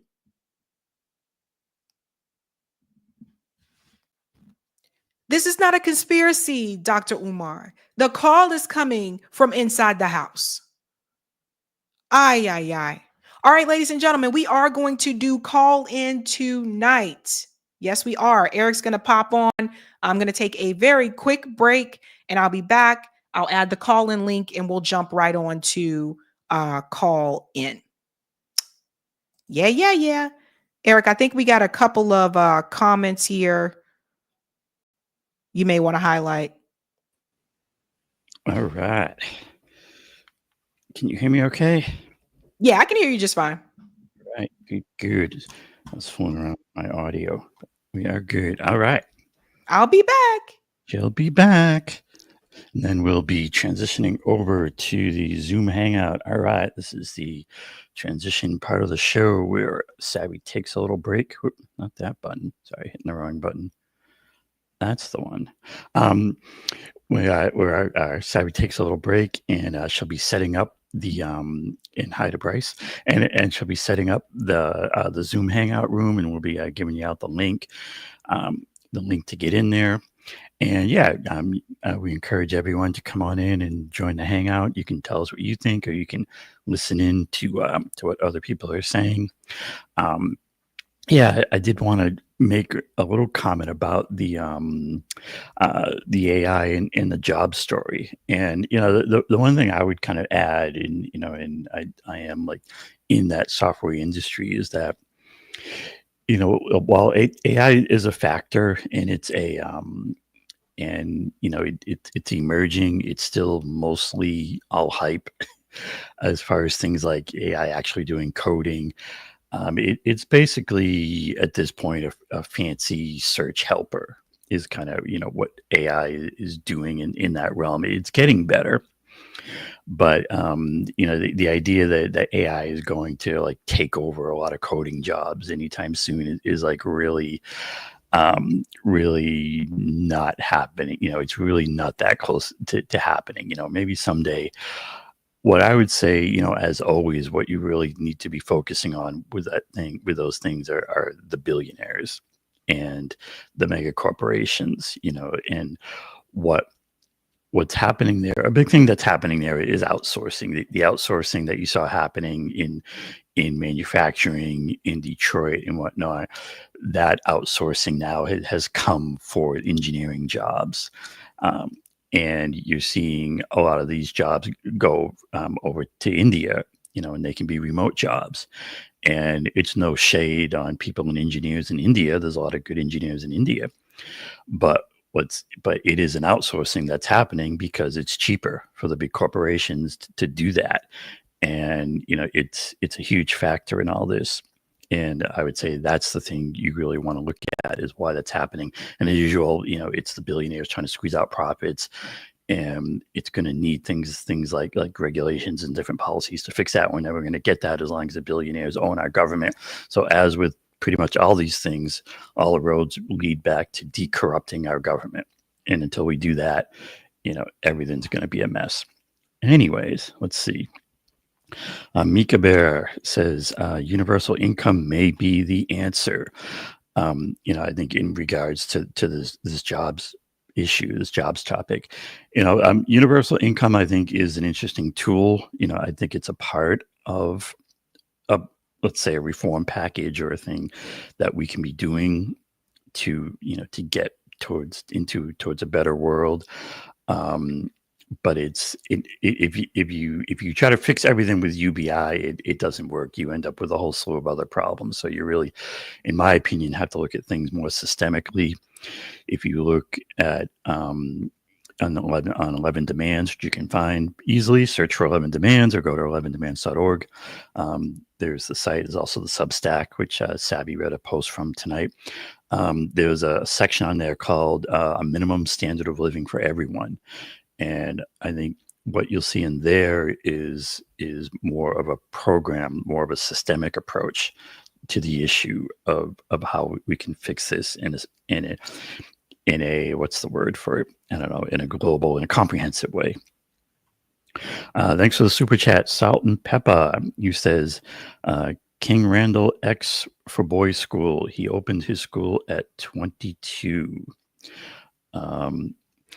And Kenman asked, is Dr. Umar a real doctor? From what I've heard, he did get a PhD, which makes him a doctor. And thanks for the super chat. Patch, who says, I'll donate when it's appropriate. And Roger is coming in saying, Sab, tell JB to calm down. Umar looking like Mr. T. Okay. And thanks for this super chat. LLC, who says, King Randall in his 20s started a school for real, and Umar got him too when he tried to help Umar open his. Umar got him for about $4,000. Okay. And let's see. Let me get Roger up here on the Rockfins. There we are. And thanks for this paid tip comment on Rockfin. Raju says, this is how the conversation would have went between Omar and Roger Memdani. Well, thank you, Mr. President, for your call and advice, but let me ask you, sir, should I take advice from someone who did not deliver on what people were asking? As a result, in 2010, Dems lost 63 House seats. Sorry, I got to get the wrong. All right. As a result, in 2010, Dems lost 63 House seats, 6 U.S. Senate seats, 6 governor seats, but most importantly, over 1,000 state legislative seats. You know, the people who redraw congressional districts at the GOP at the very start of a new decade, a year before the districts were drawn. We are all still dealing with that gerrymandering because of you. And yes, thanks for that tip comment on the Rockfins, Roger. Let me remove this. Wait, where are we going? Here we go. Yeah. So there's the whole Memdani, Obama, Democratic Party, you know, the whole thing. And, you know, you saw, you know, from the Superstack posts, you know, what I would say about it is that we need to have kind of what I like to describe as kind of a political militancy when it comes to these things, where what it comes down to is that a person being in the Democratic Party or the Republican Party is simply needs to be a non-starter now. Both of these parties are, you know, guilty of really what comes down to crimes. And, you know, in anyone put it this way: anyone that I would consider voting for, even consider it, would be someone who was calling out these parties for years, and someone who has a track record of saying, yeah, both parties are completely corrupt, are run by billionaires. The leadership is corrupt. This candidate should be calling them out by name, as the leadership of both parties. And, if someone's not doing that, then, it's really not a close call. So then it comes down to this question. Well, so then what do we do about it? Well, what I'm proposing is that we need to have a movement that's based on clear demands, that's starting with the demands. And the number one demand is that they're not is to get rid of the corruption, to fix the big money in government and the corruption. And we can talk about that more in Call-In, in the Zoom Hangout, formerly known as Call-In. All right, guys. That link is pinned to the top of the chat. I'm going to go ahead and open the Zoom room while I'm on the stream, just to make sure people can get in. I just ask that you mute yourself when you come into the call-in, and then if you want to speak, you go to the bottom of the screen. Hold on. You go to the bottom of the screen on the Zoom, and you select raise hand. So that's how I know that you want to speak, and I'll call on you to speak. We just ask that you keep your responses relatively short. I do have to early start in the morning, but yeah, okay. So I see people are joining. If you come in a tad bit later and you want to join the call in, you can just go to sabbysabs2.com, and I will make sure that I make Eric a co-host. Just getting in there now. All right, I see All right, ya. I am in. Right. Great. All right, Eric, you are a co-host. And Eric, can you just raise your hand as well so you go to the top of the screen? Thank you. All right, guys, that is it. That is it for me tonight. Join me again live Sunday at 5 p.m. Eastern. We're going to go ahead and dive into the call-in again. You can get that link at sabbysabs2.com, ladies and gents. And I'm going to go ahead and head on over there. Thank you so much for joining me tonight. You know how we do this. Have a good night. Keep up the fight.